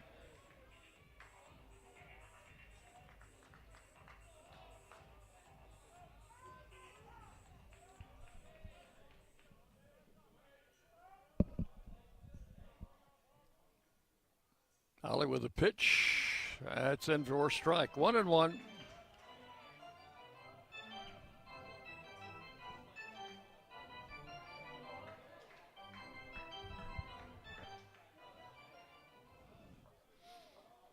One out in the ninth. Raiders leading 12-6. High for a ball. 2 balls and 1 strike.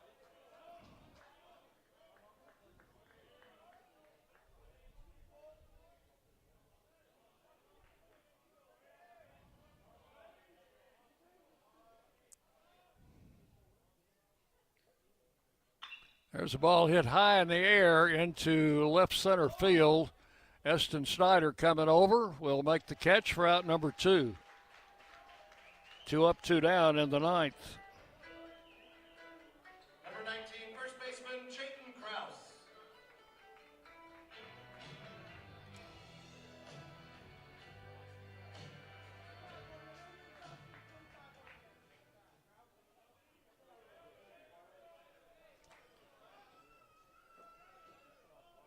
So with 2 outs, the batter is Krause, and the first pitch from Akins is a strike. He has flied out twice, doubled, and walked. That one of those fly balls got a run in. Akins pitch, swung on, hit to left field. Keaton Ray is there. He's got it, and the game is over. 3 up, 3 down in the ninth for Ollie Akins, and the Raiders win the getaway game and salvage 1 game out of this 3-game series. Nothing across in the ninth, 3 up, 3 down. A good performance by Will Jenkins, starting in place of Drew Horn in this game. Final totals, 12 runs, 20 hits, and 3 errors for the Raiders. 6 runs, 11 hits, and 3 errors for the Patriots. Middle Tennessee improves to 13-10, 1-3 or 1-2 in the conference. Dallas Baptist now 16-7 and 2-1 in the conference, and only the 3rd loss at home this year for this Dallas Baptist team. We'll take a 2-minute break, and we'll come back with our postgame show. That's coming up next on the Blue Raider Network from Van Wagner. Not feeling well and need to see a doctor? Find the care you need now at Ascension St. Thomas. We're here with 24/7 ER care, same-day care, and walk-in urgent care for broken bones, sprains, allergies, sore throats, and more. Visit ascension.org/St. Thomas Care to get the right care at the right place at the right time. Serving Middle Tennessee State University, Murfreesboro, and surrounding communities.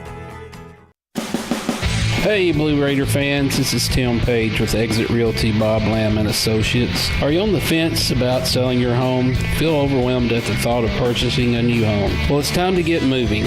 For professional, personal real estate services, give me a call today and put me to work for you. 615-896-5656, or you can reach me at exitmurfreesboro.com. Let's go Blue, and I'll see you at the game. Pepsi Zero Sugar has taken its flavor to the next level. A Zero Sugar Cola has never tasted this good. But we don't expect you to take our word for it, so we're putting it to the test, starting with me. My mouth is watering already, so I think we can skip the drum roll and get right to the main event. Cue the fireworks. We have an official best Zero Sugar ever. It's delicious, it's refreshing, and it's so good you'll need to try it for yourself. Trust me. Pepsi Zero Sugar. Zero never tasted so good. That's what I like. When the arena lights dim for a concert, or when the crowd becomes one at a big game, you can almost feel like you're the biggest fan. But who's your biggest fan? It's the person that will get you home safely after a night of drinking. It's the person who looks out for your life to make sure you leave the stadium with someone sober. This could be a designated driver or someone who offers to get you a ride share. Because in Tennessee, fans don't let fans drive drunk. Brought to you by the Tennessee Highway Safety Office, a division of the Tennessee Department of Safety and Homeland Security.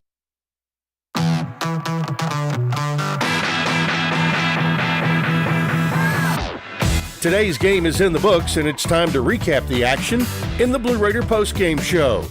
Today's broadcast on the Blue Raider Network has been brought to you in part by Will Fraley, attorney at law, and by Exit Realty Bob Lamb and Associates and agents Brad Hopkins, Richard Lewis, Tim Page, and Chip Walters. Let's head to the ballpark for today's Blue Raider postgame show. And welcome back to Horner Ballpark here in on the outskirts of Big D, Dallas Baptist University home park, as the Raiders win the third in this three-game series by a score of 12-6. The final totals for Middle Tennessee: 12 runs, 20 hits. Raiders committed 3 errors, and they stranded 11. Dallas Baptist with 6 runs, 11 hits. They also committed 3 errors, and they left 8 men on base. So the Raiders get out of here with a win after dropping the first 2 games of the series, 10-0 and 25-7. A 35-7 edge in runs in those first 2 games. But as I reminded you before the game started, last year at home, the Raiders lost the first 2 games, 15-1 and 15-6, so a combined 30-7 margin last year. And then they came back to win the finale 8-5. So today the Raiders come back to win by a score of 12-6, pick up their first conference win of the season, and snap out of a 3-game tailspin. We'll try to get Coach Myers on. Jay Standridge is down on the field, and we'll get the coach on and get his comments as the Raiders come back to win today after a very exasperating game yesterday.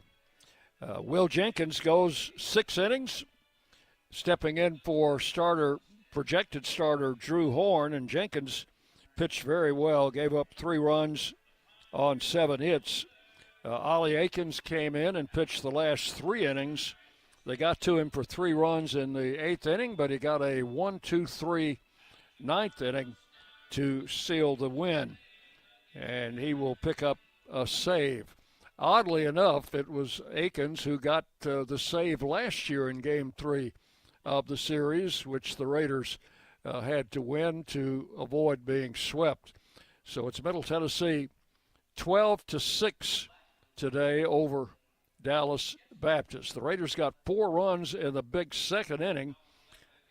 Patriots came back with 1 and then picked up 2 in the third to make it a 4-3 game. But the Raiders tacked on 6 runs in the 5th inning to make it 10-3. 2 more in the 8th. It was 12-3, and then they scored. Dallas Baptist got 3 in the 8th inning to make it 12-6. We're going to go down at field level, and Jace is standing by with Coach Jerry Myers. Great game today. You stole one from them last year and then got one today. Tell me what this team is and coming back from the first 2 games and coming back today and putting up a performance like that. It was a very difficult day to do what our guys did. It was hard to do after what they had to wear, what they had to absorb and overcome in the first 2 days. Did an outstanding job at the plate to put some pressure on their starter and knocked him out early. We filled up the zone a lot better. Had the tables turned a little bit and had a little bit of a cushion on our side early on, and then we tacked on, and we had some really good at-bats, really what we've been trying to do all weekend, but we're able to string some together today a little bit better, and for the most part, our guys played hard, and would have been not out of the ordinary for some teams to go into today and not have enough juice or not be able to muster up enough effort. I was glad to see that we definitely had what we needed to have to get out here with a win. So Horn didn't go today, but Will Jenkins stepped up, 6 innings pitched, 3 earned runs. Talk to me a little bit about him. Will was outstanding. It was a late minute scratch, and we had to get what we could out of Will, and he gave us more than what we could have hoped for going into it. He was huge right there. We got a lead, and he did his job trying to hold it. We played some defense behind him, turned a couple double plays, but Will Jenkins was huge today, as was Ollie coming out trying to get those last outs that are the toughest to get sometimes. All righty, thank you, Coach. All right, thank you. Thanks to Jace and Coach Jerry Myers for his comments. The Raiders win by a score of 12-6. They will be heading to the airport we'll take off out of Love Field about 7:30 tonight. Should be back in Nashville around 9:30 or so if everything goes according to schedule. And we'll be back after it on Tuesday of next week, going to Cape Girardeau, Missouri, to take on Southeast Missouri. We'll have the broadcast of that game at 3:45 on Tuesday afternoon. That's a 4 o'clock first pitch. I want to thank all of you for joining us. I know the first 2 games of this series were kind of tough to take, probably tough to listen to, but today we came back and claimed a victory, 12-6. The winning pitcher, by the way, Will Jenkins, 2-2. Loser was their starter, Schwade, 4-1, and Ollie Aikens picks up the save. Time of the game, 2 hours and 56 minutes. It's going to wrap it up. Thanks to Russell Luna for coming by and visiting with us during the ball game. And thanks to you, of course, for listening. We'll see you again on Tuesday with more Blue Raider baseball, as we'll be in Cape Girardeau, Missouri. Jackson Smith has been our producer today. This is Dick Plummer. Thanks so much for listening. Good afternoon from the ballpark. Thanks for listening to today's Middle Tennessee State University baseball game. Today's game has been produced by Van Wagner College through the facilities of WGNS Radio. The content of today's game is owned by Van Wagner College and the Blue Raider Network and may not be reproduced without express written permission of Middle Tennessee State University and Van Wagner College.